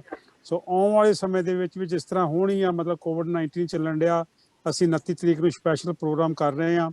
ਮੈਂ ਤੁਹਾਡੇ ਮਾਧਿਅਮ ਦੇ ਥਰੂ ਇਹ ਬੇਨਤੀ ਕਰਨੀ ਚਾਹੁੰਦਾ ਵਾਂ ਟਰਾਈ ਸਟੇਟ ਦੀਆਂ ਸਪੈਸ਼ਲੀ ਸਿੱਖ ਸੰਗਤਾਂ ਨੂੰ, ਕਿਉਂਕਿ ਜਦੋਂ ਇੱਥੇ ਮੇਜਰ ਗੁਰਪੁਰਬ ਤੇ ਸਾਰੇ ਹੀ ਮਤਲਬ ਸਤਿਕਾਰਯੋਗ ਨੇ, ਪਰ ਮੇਜਰ ਗੁਰਪੁਰਬ ਜਿਸ ਤਰ੍ਹਾਂ ਗੁਰੂ ਨਾਨਕ ਦੇਵ ਜੀ ਦਾ ਆ ਗਿਆ, ਗੁਰੂ ਗੋਬਿੰਦ ਸਿੰਘ ਜੀ ਦਾ ਆ ਗਿਆ, ਵਿਸਾਖੀ ਆ ਗਈ, ਦੀਵਾਲੀ ਆ ਗਈ, ਜਿੰਨੇ ਟਰਾਈ ਸਟੇਟ ਦੇ ਸਿੱਖ ਸੰਗਤਾਂ ਵਸਦੀਆਂ ਉਹ ਜ਼ਰੂਰ ਨਤਮਸਤਕ ਹੁੰਦੀਆਂ ਵਾ ਤੇ ਬੜੀ ਸੰਗਤ ਆਉਂਦੀ ਆ, 7-7 8 ਲਾਈਨਾਂ ਲੱਗੀਆਂ ਹੁੰਦੀਆਂ। ਮੈਂ ਉਹਨਾਂ ਦੇ ਚਰਨਾਂ 'ਚ ਹੱਥ ਜੋੜ ਕੇ ਬੇਨਤੀ ਕਰਦਾ ਕਿ ਤੁਸੀਂ ਗੁਰੂ ਘਰ ਆਓ, ਪਰ ਥੋੜ੍ਹਾ ਜਿਹਾ ਆਪਾਂ ਮਤਲਬ ਕਰੋਨਾ ਵਾਇਰਸ ਦੀ ਜਿਹੜੀਆਂ CDC ਦੀਆਂ ਹਦਾਇਤਾਂ ਵਾ ਉਹਨਾਂ ਨੂੰ ਜ਼ਰੂਰ ਫਾਲੋ ਕਰਨਾ ਵਾ। ਆਪਾਂ ਸੋਸ਼ਲ ਡਿਸਟੈਂਸ ਰੱਖਣਾ ਵਾ, ਆਪਾਂ ਹੈਂਡ ਸੈਨੀਟਾਈਜ਼ ਕਰਨੇ ਆ, ਮਾਸਕ ਪਾ ਕੇ ਰੱਖਣੀ। 3 ਚੀਜ਼ਾਂ ਬਹੁਤ ਜ਼ਰੂਰੀ ਆ। ਜੇ ਤੁਸੀਂ ਮਾਸਕ ਪਾਇਆ ਵਾ ਤੇ ਤੁਸੀਂ ਇੱਕ ਦੂਜੇ ਥੋੜਾ ਲਾਗੇ ਜੀ ਤੇ ਕੋਈ ਏਡੀ ਵੱਡੀ ਪ੍ਰੋਬਲਮ ਨਹੀਂ, ਪਰ ਤੁਹਾਡਾ ਮਾਸਕ ਜਿਹੜਾ ਉਹ ਇੰਨਾ ਸਟਰੋਂਗ ਹੋਣਾ ਚਾਹੀਦਾ ਕਿ ਮਤਲਬ ਦੂਜੇ ਦਾ ਸਾਹ ਨਾ ਖਿੱਚੇ। ਸੋ ਆਉਣ ਵਾਲੇ ਸਮੇਂ ਦੇ ਵਿੱਚ ਅਸੀਂ ਬਾਲ ਦਿਵਸ ਮਨਾ ਰਹੇ ਹਾਂ, ਜਿਸ ਤਰ੍ਹਾਂ ਛੋਟੇ ਸਾਹਿਬਜ਼ਾਦਿਆਂ ਦੇ ਸ਼ਹੀਦੀ ਦਿਹਾੜੇ ਆ ਰਹੇ ਨੇ, ਉਹਨਾਂ ਦੇ ਦਿਨ ਤੇ ਅਸੀਂ ਸਪੈਸ਼ਲ ਸਾਡੇ ਗਿਆਨੀ ਜੀ ਪ੍ਰੋਗਰਾਮ ਲਿਖ ਰਹੇ ਨੇ। ਉਦੋਂ ਅੱਗੇ ਨਵਾਂ ਸਾਲ ਆ ਰਿਹਾ ਵਾ, ਵੱਡੇ ਸਾਹਿਬਜ਼ਾਦਿਆਂ ਦੇ ਜੇ ਆ ਰਹੇ ਨੇ ਸ਼ਹੀਦੀ ਦਿਹਾੜੇ। ਸੋ ਸਮੇਂ ਦੇ ਨਾਲ ਜਿੱਦਾਂ ਵੀ ਕੋਈ ਪ੍ਰੋਗਰਾਮ ਹੁੰਦਾ ਵਾ ਅਸੀਂ ਉਹਦੇ ਹਿਸਾਬ ਨਾਲ ਪ੍ਰੋਗਰਾਮ ਲਿਖਦੇ ਹਾਂ। ਸੋ ਸਾਡੀ ਬੜੀ ਖੁਸ਼ਕਿਸਮਤੀ ਆ ਕਿ ਸਾਨੂੰ ਚੰਗੇ ਹੈਡ ਗ੍ਰੰਥੀ ਮਿਲਦੇ ਰਹੇ ਆ। ਹੁਣ ਵੀ ਮਤਲਬ ਗਿਆਨੀ ਧਰਮਵੀਰ ਸਿੰਘ ਹੋਰੀ ਸਾਡੇ ਕੋਲ ਨੇ, ਬੜਾ ਐਕਸਪੀਰੀਅੰਸ ਇਹਨਾਂ ਕੋਲ, ਕਿਉਂਕਿ ਪੂਰੇ ਸੰਸਾਰ ਦੇ ਵਿੱਚ ਘੁੰਮੇ ਨੇ। ਇਹਨਾਂ 17 ਸਾਲ ਲੰਮਾ ਸਮਾਂ ਜਿਹੜਾ ਵਾ ਗੁਰਦੁਆਰਾ ਦੁੱਖ ਨਿਵਾਰਨ ਲੁਧਿਆਣੇ ਦੇ ਵਿੱਚ ਸੇਵਾ ਕੀਤੀ ਆ ਬਤੌਰ ਹੈਡ ਗ੍ਰੰਥੀ। ਤੇ ਹੁਣ ਇਹਨਾਂ ਪੂਰੇ ਵਰਲਡ ਦੇ ਵਿੱਚ ਟੂਰ ਲਾਇਆ। ਇਹ ਸਮੇਂ ਨੂੰ ਸਮਝਦੇ ਆ, ਨਜ਼ਾਕਤ ਨੂੰ ਸਮਝਦੇ ਆ ਤੇ ਸਿਸਟਮ ਨੂੰ ਸਮਝਦੇ ਆ। ਸੋ ਮੈਂ ਇਹ ਦੱਸਣਾ ਚਾਹੁੰਦਾ ਸੰਗਤਾਂ ਨੂੰ ਕਿ ਕਿਸੇ ਚੀਜ਼ ਦੀ ਕੋਈ ਸ਼ਿਕਾਇਤ ਨਹੀਂ ਗੀ, ਤੇ ਟਾਈਮ ਸਿਰ ਆਓ। ਸਾਡੇ ਕੋਲ ਜਿਹੜਾ ਹੁਣ ਗੁਰੂ ਨਾਨਕ ਦੇਵ ਦੇ ਗੁਰਪੁਰਬ ਤੇ ਹਜ਼ੂਰ ਸਾਹਿਬ ਦੇ ਜਿਹੜੇ ਸਮਾਪਤ ਕਰਨਾ, ਸ਼੍ਰੀ ਦਰਬਾਰ ਸਾਹਿਬ ਦੇ ਹਜ਼ੂਰੀ ਰਾਗੀ ਜਿਹੜੇ ਆ ਉਹ ਵੀ ਸਾਡੇ ਕੋਲ ਆ ਰਹੇ ਨੇ। ਬੜੀ ਕਿਰਪਾ ਵਾਹਿਗੁਰੂ ਦੀ, ਹਮੇਸ਼ਾ ਚੜ੍ਹਦੀ ਕਲਾ ਦੇ ਵਾਲੇ ਪ੍ਰੋਗਰਾਮ ਹੁੰਦੇ ਆ। ਤੇ ਮੈਂ ਬੇਨਤੀ ਕਰਨਾ ਕਿ ਆਪ ਜ਼ਰੂਰ ਆਓ, ਪਰ CDC ਦੀਆਂ ਜਿਹੜੀਆਂ ਗਾਈਡਲਾਈਨ ਆ ਉਹਨਾਂ ਨੂੰ ਨਹੀਂ ਭੁੱਲਣਾ। ਬਾਕੀ ਮੈਂ ਇੱਕ ਇਹ ਜ਼ਰੂਰ ਕਹਿਣਾ ਚਾਹੁੰਦਾ ਕਿ ਗੁਰੂ ਨਾਨਕ ਸਾਹਿਬ ਦਾ ਜੋ ਮੈਸੇਜ ਸੀ ਕਿ ਬਾਬਾ ਆਖੇ ਹਾਜ਼ੀਆਂ ਸ਼ੁਭ ਅਮਲਾਂ ਬਾਝੋਂ ਸਾਰੇ ਰੋਈ, ਨਾਮ ਜਪਣਾ, ਵੰਡ ਛਕਣਾ, ਕਿਰਤ ਕਰਨੀ ਤੇ ਮੇਕ ਸ਼ੋਰ ਕਿ ਭਲੇ ਦੀ ਅਰਦਾਸ ਕਰਨੀ ਆ। ਜਿਸ ਤਰ੍ਹਾਂ ਸਾਨੂੰ ਸੰਦੇਸ਼ ਮਿਲਿਆ ਵਾ ਕਿ ਸਿੱਖ ਜਿਹੜਾ ਹਮੇਸ਼ਾ ਪੂਰੇ ਸੰਸਾਰ ਦੀ ਭਲੇ ਦੀ ਅਰਦਾਸ ਕਰਦਾ ਵਾ। ਸੋ ਮੈਂ ਵੀ ਭਲੇ ਦੀ ਅਰਦਾਸ ਕਰਦਾ ਵਾਂ ਗੁਰੂ ਮਹਾਰਾਜ ਅੱਗੇ ਕਿ ਜੇ ਜਿਹੜੀ ਇਹ ਕਿਆਮਤ ਆਈ ਆ ਪੂਰੇ ਸੰਸਾਰ ਤੇ ਕੋਵਿਡ-19 ਦੀ, ਇਹਦੇ ਤੋਂ ਨਜਾਕਤ ਪਾਵੇ ਜੀ। ਤੇ ਆਉਣ ਵਾਲੇ ਸਮੇਂ ਜਿਹੜੇ ਅਸੀਂ ਬਾਰ-ਬਾਰ ਦੱਸਦੇ ਰਹਿੰਦੇ ਹਾਂ, ਸਾਡੇ ਜਿਹੜੇ ਮੁੱਖ ਸੰਚਾਲਕ ਨੇ ਪ੍ਰੀਤਨਾਮਾ ਦੇ ਭੈਣ ਜੀ ਪ੍ਰੀਤ ਜੀ, ਉਹ ਬੜੇ ਵਧੀਆ ਪ੍ਰੋਗਰਾਮ ਲਿਆਉਂਦੇ ਆ, ਬੜਾ ਉਤਸ਼ਾਹ ਦਿੰਦੇ ਆ ਗੁਰੂ ਘਰਾਂ ਨੂੰ। ਸਾਰੇ ਗੁਰੂ ਘਰਾਂ ਦੇ ਨਾਲ ਇਹਨਾਂ ਦਾ ਬਹੁਤ ਪ੍ਰੇਮ ਆ। ਇਹਨਾਂ ਦੀ ਸਿਹਤ ਥੋੜ੍ਹੀ ਜਿਹੀ ਢਿੱਲੀ ਆ, ਮੈਂ ਇਹਨਾਂ ਦੀ ਸਿਹਤ ਵਾਸਤੇ ਵੀ ਵਾਹਿਗੁਰੂ ਦੀ ਅਰਦਾਸ ਕਰਦਾ ਕਿ ਛੇਤੀ ਤੰਦਰੁਸਤ ਹੋ ਕੇ ਤੇ ਸੰਗਤਾਂ ਦੇ ਵਿੱਚ ਗੁਰੂ ਘਰਾਂ ਦੇ ਵਿੱਚ ਨਤਮਸਤਕ ਹੋਣ ਜੀ। ਵੀਰ ਜੀ ਪਹਿਲੇ ਤੇ ਬਹੁਤ ਵਧਾਈ ਦੇ ਪਾਤਰ ਹੋ ਆਪ ਜੀ ਕਿ ਆਪ ਜੀ ਨੇ ਜਿਹੜੇ ਪ੍ਰੋਗਰਾਮ ਉਸ ਤੋਂ ਉਹਨਾਂ ਨੂੰ ਲੈ ਕੇ। ਦੂਸਰਾ ਵਧਾਈ ਦੇ ਪਾਤਰ ਹੋ ਆਪ ਜੀ ਕਿ ਆਪ ਜੀ ਨੇ ਗਿਆਨੀ ਧਰਮਵੀਰ ਸਿੰਘ ਜੀ ਨੂੰ ਜਿਹੜਾ ਇੱਥੇ ਬਤੌਰ ਹੈਡ ਗ੍ਰੰਥੀ ਵਜੋਂ ਆਪ ਜੀ ਨੇ ਇੱਥੇ ਸੱਦਾ ਦਿੱਤਾ ਉਹਨਾਂ ਨੂੰ, ਤੇ ਗਿਆਨੀ ਜੀ ਵੀ ਵਧਾਈ ਦੇ ਪਾਤਰ ਨੇ ਔਰ ਸਾਰੀ ਸੰਗਤ ਵਧਾਈ ਦੀ ਪਾਤਰ ਹੈ। ਸੋ ਇਸੇ ਦੇ ਨਾਲ ਮੈਂ ਆਪ ਸਾਰਿਆਂ ਨੂੰ, ਆਪਣੀ ਦਰਸ਼ਕਾਂ ਨੂੰ, ਗਿਆਨੀ ਜੀ ਨੂੰ, ਵੀਰ ਜਤਿੰਦਰ ਸਿੰਘ ਬੋਪਾ ਰਾਏ ਜੀ ਨੂੰ ਤੇ ਸਾਰੀ ਸੰਗਤ ਨੂੰ ਗੁਰੂ ਨਾਨਕ ਸਾਹਿਬ ਦੇ ਪ੍ਰਕਾਸ਼ ਪੁਰਬ ਦੀ ਬਹੁਤ ਵਧਾਈ ਇੱਕ ਵਾਰੀ ਫਿਰ ਦਿੰਦੇ ਹੋਏ ਇੱਥੇ ਹੀ ਪ੍ਰੋਗਰਾਮ ਦੀ ਥੋੜੀ ਦੇਰ ਗਿਆਨੀ ਜੀ ਤੋਂ ਕਥਾ ਸਰਵਣ ਕਰਨੀ ਆਪਾਂ ਥੋੜੀ ਦੇਰ ਹੋਰ ਬਸ। ਹਾਂਜੀ ਜੀ ਹਾਂਜੀ ਗਿਆਨੀ ਜੀ ਆਪ ਜੀ ਤੋਂ ਥੋੜਾ ਕਥਾ ਬਾਰੇ ਕਹਿਣਾ ਚਾਹ ਰਹੇ ਸਨ। ਕਿ ਥੋੜੇ ਗੁਰੂ ਨਾਨਕ ਦੇ ਜੀਵਨ ਜੀ ਦੇ ਪ੍ਰਕਾਸ਼ ਬਾਰੇ ਕੋਈ ਕਥਾ ਸਰਵਣ ਕਰਵਾਉਣ ਸੰਗਤਾਂ ਨੂੰ। ਹਾਂਜੀ, ਸ੍ਰੀ ਗੁਰੂ ਨਾਨਕ ਦੇਵ ਸਾਹਿਬ ਸੱਚੇ ਪਾਤਸ਼ਾਹ ਜੀ ਦਾ ਜਿਵੇਂ ਆਪਾਂ ਪ੍ਰਕਾਸ਼ ਦੀ ਗੱਲ ਕੀਤੀ ਹੈ, ਉੱਥੇ ਗੁਰੂ ਨਾਨਕ ਦੇਵ ਸਾਹਿਬ ਦੇ ਦਰਸਾਏ ਹੋਏ ਜਿਹੜੇ 3 ਅਸੂਲ ਨੇ ਉਹਨਾਂ ਬਾਰੇ ਵੀ ਆਪਾਂ ਬੜੇ ਵਿਸਥਾਰ ਦੇ ਵਿੱਚ ਜ਼ਿਕਰ ਕੀਤਾ। ਔਰ ਇੱਥੇ ਦਾਸ ਇਹ ਵੀ ਨਾਲ ਬੇਨਤੀ ਕਰਨੀ ਚਾਹੇਗਾ ਕਿ ਗੁਰੂ ਨਾਨਕ ਦੇਵ ਮਹਾਰਾਜ ਸੱਚੇ ਪਾਤਸ਼ਾਹ ਨੇ ਸਾਰੇ ਕਰਮ ਕਾਂਡਾਂ ਵਿੱਚੋਂ ਕੱਢ ਕੇ ਇੱਕ ਵੱਖਰਾ ਜਿਹੜਾ ਸਿੱਖ ਧਰਮ ਜਿਸ ਨੂੰ ਅੱਜ ਆਪਾਂ ਕਹਿੰਦੇ ਆ, ਉਹ ਜਿਹੜਾ ਨਿਰਮਲ ਪੰਥ ਆ, ਉਹ ਗੁਰੂ ਨਾਨਕ ਦੇਵ ਸਾਹਿਬ ਨੇ ਸਾਰੇ ਸੰਸਾਰ ਤੋਂ ਵਿਲੱਖਣ ਜਿਹੜਾ ਚਲਾਇਆ। ਉਹਨੂੰ ਭਾਈ ਗੁਰਦਾਸ ਜੀ ਨੇ ਆਖਿਆ, ਮਾਰਿਆ ਸਿੱਕਾ ਜਗਤ ਵਿੱਚ ਨਾਨਕ ਨਿਰਮਲ ਪੰਥ ਚਲਾਇਆ। ਉੱਥੇ ਹੁਣ ਇਹ ਗੱਲ ਜ਼ਰੂਰ ਦਾਸ ਨੇ ਸਾਂਝੀ ਕਰਨੀ ਕਿ ਔਰਤ ਆ ਜਿਹੜੀ, ਇਹਨੂੰ ਐਡਾ ਬਰਾਬਰ ਦਾ ਦਰਜਾ ਗੁਰੂ ਨਾਨਕ ਦੇਵ ਸਾਹਿਬ ਸੱਚੇ ਪਾਤਸ਼ਾਹ ਦੀ ਬਖਸ਼ਿਸ਼ ਨਾਲ ਇਹ ਪ੍ਰਾਪਤ ਹੋਇਆ ਹੈ। ਗੁਰੂ ਨਾਨਕ ਦੇਵ ਮਹਾਰਾਜ ਦਾ ਜਦੋਂ ਆਗਮਨ ਹੋਇਆ, ਕਿਉਂਕਿ ਆਪਾਂ ਗੁਰੂ ਨਾਨਕ ਦੇਵ ਸਾਹਿਬ ਜੀ ਦਾ ਆਗਮਨ ਪੁਰਬ ਮਨਾ ਰਹੇ, ਪ੍ਰਕਾਸ਼ ਦਿਹਾੜਾ, ਇਸ ਲਈ ਗੁਰੂ ਨਾਨਕ ਦੇਵ ਸਾਹਿਬ ਦੇ ਪ੍ਰਕਾਸ਼ ਸਮੇਂ ਦੀ ਜਿਹੜੀ ਗੱਲ ਹੈ ਉਹ ਦਾਸ ਸਾਂਝੀ ਕਰਨੀ ਚਾਹੁੰਦਾ ਹੈ। ਜਦੋਂ ਗੁਰੂ ਨਾਨਕ ਦੇਵ ਮਹਾਰਾਜ ਜੀ ਦਾ ਆਗਮਨ ਹੁੰਦਾ ਆ ਰਾਏ ਭੋਏ ਦੀ ਤਲਵੰਡੀ ਅਰਥਾਤ ਸ੍ਰੀ ਨਨਕਾਣਾ ਸਾਹਿਬ, ਤਾਂ ਕਿੱਡੀ ਕਮਾਲ ਦੀ ਗੱਲ ਹੈ ਵੀ ਗੁਰੂ ਨਾਨਕ ਦੇਵ ਸਾਹਿਬ ਦਾ ਸਭ ਤੋਂ ਪਹਿਲਾ ਦਰਸ਼ਨ ਉਹ ਵੀ ਇੱਕ ਔਰਤ ਨੇ ਕੀਤਾ, ਔਰ ਗੁਰੂ ਨਾਨਕ ਦੇਵ ਸਾਹਿਬ ਦਾ ਸਭ ਤੋਂ ਪਹਿਲਾ ਸਿੱਖ ਉਹ ਵੀ ਇੱਕ ਔਰਤ। ਗੁਰੂ ਨਾਨਕ ਦੇਵ ਸਾਹਿਬ ਦਾ ਸਭ ਤੋਂ ਪਹਿਲਾ ਦੀਦਾਰ ਸਾਹਿਬ ਦੇ ਪੈਦਾ ਹੋਣ, ਆਗਮਨ ਹੋਣ ਸਮੇਂ ਜਿਹੜੀ ਦਾਈ ਦੌਲਤਾਂ ਸੀ, ਜਿਸ ਨੂੰ ਅੱਜ ਆਪਾਂ ਨਰਸ ਵੀ ਕਹਿ ਦਿੰਦੇ ਆ ਜਾਂ ਇਸ ਤਰ੍ਹਾਂ ਸ਼ਬਦ ਵਰਤਨੇ ਆ, ਜਿਹੜੀ ਦਾਈ ਦੌਲਤਾਂ ਸੀ ਉਹਦੇ ਹੱਥਾਂ ਵਿੱਚ ਗੁਰੂ ਨਾਨਕ ਦੇਵ ਸਾਹਿਬ ਦਾ ਆਗਮਨ ਹੋਇਆ, ਜਿਸ ਦੇ ਬਾਰੇ ਵਿਦਵਾਨਾਂ ਨੇ ਲਿਖੇ ਆ ਬਚਨ ਕਿ ਗੁਰੂ ਨਾਨਕ ਦੇਵ ਸਾਹਿਬ ਦੇ ਪੈਦਾ ਹੁੰਦਿਆਂ ਸਾਰੀ ਉਹ ਸਤਿਗੁਰ ਦਾ ਚਿਹਰਾ ਦੇਖ ਕੇ ਨਿਹਾਲ ਹੋਈ ਆ, ਔਰ ਸਤਿਗੁਰ ਦੇ ਚਿਹਰੇ ਦੇ ਉੱਤੇ ਮੁਸਕਰਾਹਟ ਵੇਖੀ ਉਸ। ਅੱਜ ਤੱਕ ਦੁਨੀਆ 'ਚ ਜਿੰਨੇ ਬੱਚੇ ਪੈਦਾ ਹੋਏ ਸਾਰੇ ਤਕਰੀਬਨ ਰੋਂਦੇ ਪੈਦਾ ਹੁੰਦੇ ਆ, ਜੰਮਦਿਆਂ ਸਾਰ ਰੋਂਦੇ। ਉਹ ਦੁਨੀਆ ਦੇ ਰੋਣੇ ਮਕਾਉਣ ਵਾਸਤੇ ਆਏ ਸੀ ਗੁਰੂ ਨਾਨਕ ਦੇਵ ਮਹਾਰਾਜ, ਤੇ ਅੱਜ ਵੀ ਸਾਡੇ ਰੋਣੇ ਧੋਣੇ ਤੇ ਦੁੱਖ ਹੈ ਜਿਹੜੇ ਉਹ ਗੁਰੂ ਨਾਨਕ ਦੇਵ ਸਾਹਿਬ ਤੇ ਗੁਰੂ ਨਾਨਕ ਦੀ ਬਾਣੀ ਸਾਡੇ ਮੁਕਾ ਰਹੀ ਹੈ। ਸਭ ਤੋਂ ਪਹਿਲਾ ਦੀਦਾਰ ਦਾਈ ਦੌਲਤਾਂ ਨੇ ਕੀਤਾ, ਔਰ ਗੁਰੂ ਨਾਨਕ ਦੇਵ ਮਹਾਰਾਜ ਜੀ ਦੇ ਸਿੱਖਾਂ ਦੀ ਜਦੋਂ ਆਪਾਂ ਸੂਚੀ ਤਿਆਰ ਕਰਾਂਗੇ, ਲਿਸਟ ਤਿਆਰ ਕਰਾਂਗੇ, ਤਾਂ ਸ੍ਰੀ ਗੁਰੂ ਨਾਨਕ ਦੇਵ ਮਹਾਰਾਜ ਦਾ ਸਭ ਤੋਂ ਪਹਿਲਾ ਸਿੱਖ ਗੁਰੂ ਨਾਨਕ ਦੇਵ ਸਾਹਿਬ ਦੀ ਵੱਡੀ ਭੈਣ ਬੇਬੇ ਨਾਨਕੀ। ਬੇਬੇ ਨਾਨਕੀ ਨੇ ਗੁਰੂ ਨਾਨਕ ਦੇਵ ਸਾਹਿਬ ਸੱਚੇ ਪਾਤਸ਼ਾਹ ਦੀ ਸਿੱਖੀ ਸਾਰਿਆਂ ਤੋਂ ਪਹਿਲਾਂ ਧਾਰਨ ਕੀਤੀ ਹੈ, ਔਰ ਗੁਰੂ ਨਾਨਕ ਦੇਵ ਮਹਾਰਾਜ ਸੱਚੇ ਪਾਤਸ਼ਾਹ ਨੇ ਵੀ ਇਸ ਔਰਤ ਨੂੰ, ਜਿਸ ਨੂੰ ਇੱਕ ਲਤਾੜਿਆ ਜਾਂਦਾ ਸੀਗਾ, ਤੁਲਸੀਦਾਸ ਵਰਗੇ ਜਿਨ੍ਹਾਂ ਨੇ ਰਮਾਇਣ ਅੰਕਿਤ ਕੀਤੀ ਆ, ਉਹ ਵੀ ਲੋਕ ਇਹ ਗੱਲ ਲਿਖ ਗਏ ਕਿ ਢੋਰ ਗਵਾਰ ਸ਼ੂਦਰ ਅਰ ਨਾਰੀ ਚਾਰੋਂ ਤਾੜਨ ਕੇ ਅਧਿਕਾਰੀ, ਵੀ ਇਹਨਾਂ ਨੂੰ ਤਾੜ ਕੇ ਦਬਕੇ ਹੇਠ ਰੱਖਣਾ ਚਾਹੀਦਾ ਆ।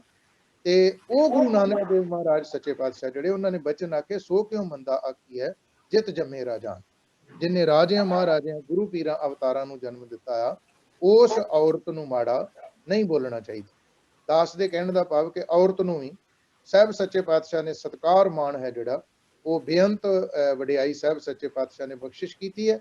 ਔਰ ਇੱਥੇ ਇੱਕ ਗੱਲ ਹੋਰ ਜ਼ਰੂਰ ਐਡ ਕਰਨੀ ਚਾਹੂੰਗਾ, ਜਿੱਥੇ ਔਰਤ ਨੂੰ ਗੁਰੂ ਨਾਨਕ ਦੇਵ ਸਾਹਿਬ ਨੇ ਬਹੁਤ ਸਤਿਕਾਰ ਮਾਣ ਦਿੱਤਾ, ਪਰ ਉੱਥੇ ਉਹਦੇ ਕਰੈਕਟਰ ਵਾਸਤੇ, ਉਹਦੇ ਆਚਰਣ ਵਾਸਤੇ ਵੀ ਗੁਰੂ ਨਾਨਕ ਦੇਵ ਸਾਹਿਬ ਨੇ ਬਾਣੀ 'ਚ ਗੱਲ ਕੀਤੀ ਕਿ ਉਸ ਦਾ ਆਚਰਣ ਕਿਰਦਾਰ ਹੈ ਜਿਹੜਾ ਉਹ ਕਿੰਨਾ ਉੱਚਾ ਤੇ ਮਹਾਨ ਹੋਣਾ ਚਾਹੀਦਾ ਆ ਔਰਤ ਦਾ। ਤਾਂ ਜਿੱਥੇ ਉਸ ਨੂੰ ਇਹ ਕਹਿ ਕੇ ਵਡਿਆਇਆ ਕਿ ਸੋ ਕਿਉਂ ਮੰਦਾ ਆਖੀ ਹੈ ਜਿਤ ਜੰਮੇ ਰਾਜਾਨ, ਜਾਂ ਭੰਡ ਜੰਮੀਆਂ ਭੰਡ ਨਿਮੀਆਂ ਭੰਡ ਮੰਗਣ ਵੀ ਆਓ ਕਹਿ ਕੇ ਸਤਿਕਾਰ ਦਿੱਤਾ, ਉੱਥੇ ਗੁਰੂ ਨਾਨਕ ਦੇਵ ਸਾਹਿਬ ਨੇ ਇੱਕ ਬਚਨ ਜ਼ਰੂਰ ਖਿਮਾ ਮੰਗ ਲਵਾਂ ਪਹਿਲਾਂ, ਉੱਥੇ ਇਹ ਵੀ ਬਚਨ ਨਾਲ ਆਖਿਆ ਸਤਿਗੁਰੂ ਪਾਤਸ਼ਾਹ ਜੀ ਨੇ ਕਿ ਰੰਨਾ ਹੋਈਆਂ ਬੋਧੀਆਂ ਪੁਰਸ਼ ਹੋਏ ਸਯਾਦ, ਸੀਲ ਸੰਜਮ ਸੋਚ ਭੰਨੀ ਖਾਣਾ ਖਾਜ ਆਹਾਜ। ਭਾਵ ਕਿ ਕਰੈਕਟਰ ਆ ਜਿਹੜਾ ਭਾਵੇਂ ਮਰਦ ਆ ਭਾਵੇਂ ਔਰਤ ਆ, ਉਹਦੇ ਉੱਚੇ ਕਰੈਕਟਰ ਦੀ ਗੱਲ ਗੁਰੂ ਨਾਨਕ ਦੇਵ ਸਾਹਿਬ ਨੇ ਆਖਿਆ ਕਿ ਉਹ ਸਤਿਕਾਰਯੋਗ ਹੈ। ਜਿਵੇਂ ਸਤਿਕਾਰਯੋਗ ਪ੍ਰਧਾਨ ਜੀ ਹੋਰੀ ਸਰਦਾਰ ਜਤਿੰਦਰ ਸਿੰਘ ਜੀ ਬੋਪਰ ਰਾਏ ਸਾਹਿਬ ਇੱਕ ਬਚਨ ਕਹਿ ਕੇ ਗਏ ਸੀ, ਉਹ ਬੜੀ ਪਿਆਰੀ ਗੱਲ ਸੀ ਕਿ ਜਦੋਂ ਗੁਰੂ ਨਾਨਕ ਦੇਵ ਸਾਹਿਬ ਨੂੰ ਮੱਕੇ ਦੇ ਹਾਜੀਆਂ ਕਾਜ਼ੀਆਂ ਨੇ ਪੁੱਛਿਆ ਸੀ ਕਿ ਹਿੰਦੂ ਵੱਡਾ ਹੈ ਕਿ ਮੁਸਲਮਾਨ ਵੱਡਾ ਆ, ਤਾਂ ਉਹ ਬੜਾ ਪਿਆਰਾ ਬਚਨ ਸੀਗਾ ਜਿਹਦੇ ਤੇ ਵਿਚਾਰ ਕਰਨ ਦੀ ਲੋੜ ਸੀਗੀ ਕਿ ਭਾਈ ਗੁਰਦਾਸ ਜੀ ਦੀ ਪੰਕਤੀ ਪੜ੍ਹ ਰਹੇ ਸਨ ਪ੍ਰਧਾਨ ਜੀ ਹੋਰੀ ਕਿ ਬਾਬਾ ਆਖੇ ਹਾਜੀਆਂ ਸ਼ੁਭ ਅਮਲਾਂ ਬਾਝੋਂ ਦੋਨੋਂ ਰੋਈ। ਭਾਵ ਸ਼ੁਭ ਅਮਲਾਂ ਦੇ ਉੱਤੇ ਜ਼ੋਰ ਦਿੱਤਾ ਗੁਰੂ ਨਾਨਕ ਦੇਵ ਸਾਹਿਬ ਨੇ, ਭਾਵੇਂ ਕੋਈ ਹਿੰਦੂ ਭਾਵੇਂ ਕੋਈ ਮੁਸਲਮਾਨ, ਭਾਵੇਂ ਕੋਈ ਇਸਤਰੀ ਹੈ ਤੇ ਭਾਵੇਂ ਕੋਈ ਮਰਦ ਆ, ਭਾਵੇਂ ਕੋਈ ਖੱਤਰੀ ਆ ਬ੍ਰਾਹਮਣ ਆ ਸ਼ੂਦਰ ਆ ਜਾਂ ਵੈਸ਼ ਆ, ਇੱਥੇ ਮਜ਼ਹਬਾਂ ਦੀ ਵੰਡ ਦੇ ਵਿੱਚੋਂ ਵੀ ਗੁਰੂ ਨਾਨਕ ਦੇਵ ਸਾਹਿਬ ਨੇ ਕੱਢ ਕੇ ਤੇ ਸਾਨੂੰ ਇੱਕ ਅਕਾਲ ਦੇ ਪੁਜਾਰੀ ਬਣਾ ਕੇ ਤੇ ਸ਼ੁਭ ਅਮਲ ਸ਼ੁਭ ਗੁਣਾਂ ਦੇ ਉੱਤੇ ਗੁਰੂ ਨਾਨਕ ਦੇਵ ਸਾਹਿਬ ਸੱਚੇ ਪਾਤਸ਼ਾਹ ਜੀ ਨੇ ਜ਼ੋਰ ਦਿੱਤਾ।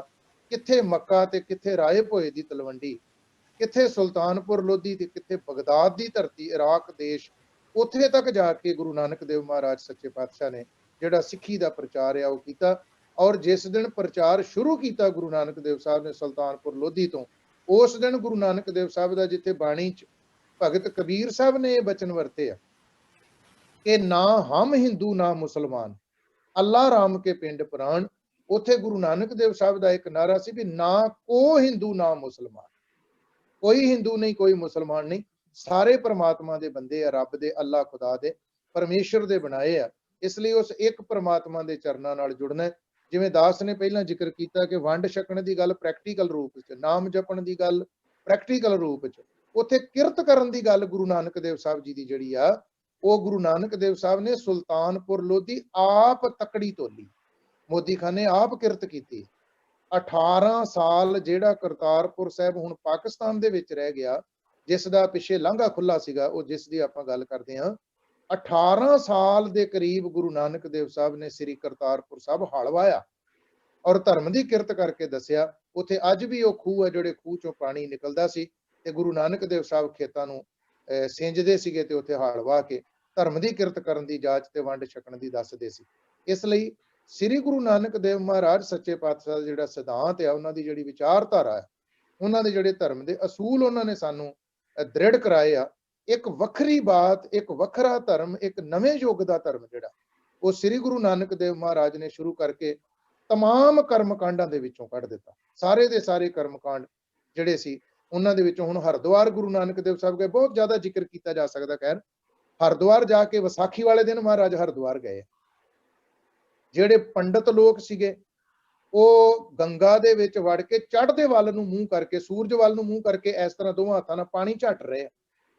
ਗੁਰੂ ਨਾਨਕ ਦੇਵ ਸਾਹਿਬ ਸੱਚੇ ਪਾਤਸ਼ਾਹ ਕਹਿੰਦੇ ਮਰਦਾਨੇ ਆਪਾਂ ਵੀ ਵੜੀਏ ਵਿੱਚ ਪਾਣੀ ਦੇ ਤੇ ਚੱਲ ਆਪਾਂ ਲਹਿਦੇ ਵੱਲ ਨੂੰ ਦੇਣਾ ਸ਼ੁਰੂ ਕਰ ਦਿੰਦੇ। ਇਹ ਤਰੀਕਾ ਸੀ ਗੁਰੂ ਨਾਨਕ ਦੇਵ ਸਾਹਿਬ ਦਾ, ਆਪਣੇ ਵੱਲ ਖਿੱਚ ਲੈਂਦੇ ਸੀ ਲੋਕਾਂ ਨੂੰ। ਜਿਵੇਂ ਮੱਕੇ ਗਏ ਤੇ ਮੱਕੇ ਜਾ ਕੇ ਲੰਮੇ ਪੈ ਗਏ ਤੇ ਲੱਤਾਂ ਜਿਹੜੀਆਂ ਸੀ, ਪੈਰ ਜਿਹੜੇ ਸੀ ਮਹਾਰਾਜ ਦੇ ਚਰਨ, ਉਹਨਾਂ ਨੇ ਮੱਕੇ ਵੱਲ ਨੂੰ ਕਰ ਲਏ। ਜਿਹੜਾ ਕਾਬਾ ਉਹਨਾਂ ਦਾ ਸਥਾਨ ਹੈ ਉਹਦੇ ਵੱਲ ਨੂੰ ਕਰ ਲਏ। ਆਪੇ ਉਹਨਾਂ ਨੇ ਆਉਣਾ ਵੀ ਤੂੰ ਸਾਡੇ ਕਾਬੇ ਵੱਲ ਨੂੰ ਪੈਰ ਪਸਾਰ ਕੇ ਸੁੱਤਾ। ਉੱਥੇ ਵੀ ਗੁਰੂ ਨਾਨਕ ਦੇਵ ਸਾਹਿਬ ਨੇ ਆਖਿਆ ਜਿਹੜੇ ਪਾਸੇ ਅੱਲਾ ਦਾ ਘਰ ਨਹੀਂ ਹੈਗਾ ਉਧਰਲੇ ਪਾਸੇ ਨੂੰ ਮੇਰੇ ਪੈਰ ਕਰ ਦਿਓ। ਸਿਧਾਂਤ ਇਹ ਵੀ ਉਹ ਅੱਲਾ ਖੁਦਾ ਜਿਹੜਾ ਉਹ ਸਾਰੇ ਪਾਸੇ ਵਸਦਾ ਔਰ ਉਹਨਾਂ ਨੂੰ ਦਿਖਾਇਆ।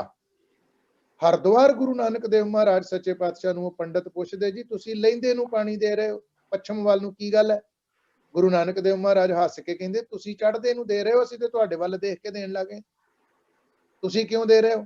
ਉਹ ਕਹਿੰਦੇ ਜੀ ਇਸ ਤੇ ਅੱਜ ਵਿਸਾਖੀ ਆ ਤੇ ਵਿਸਾਖੀ ਵਾਲੇ ਦਿਨ ਅਸੀਂ ਇਹ ਜਿਹੜਾ ਜਾਲਿਆ ਇਹ ਪਾਣੀ ਹੈ ਨਾ, ਅਸੀਂ ਆਪਣੇ ਪਿਤਰਾਂ ਨੂੰ ਦੇ ਰਹੇ ਹਾਂ, ਪਿਓ ਦਾਦੇ ਪੜਦਾਦੇ ਜਿਹੜੇ ਸਾਡੇ ਮਰ ਗਏ ਆ, ਦਰਗਾਹ ਦੇ ਵਿੱਚ ਇਹ ਪਾਣੀ ਉੱਥੇ ਚਲੇ ਜਾਏਗਾ ਤੇ ਉਹਨਾਂ ਦੀ ਪਿਆਸ ਬੁੱਝ ਜਾਏਗੀ।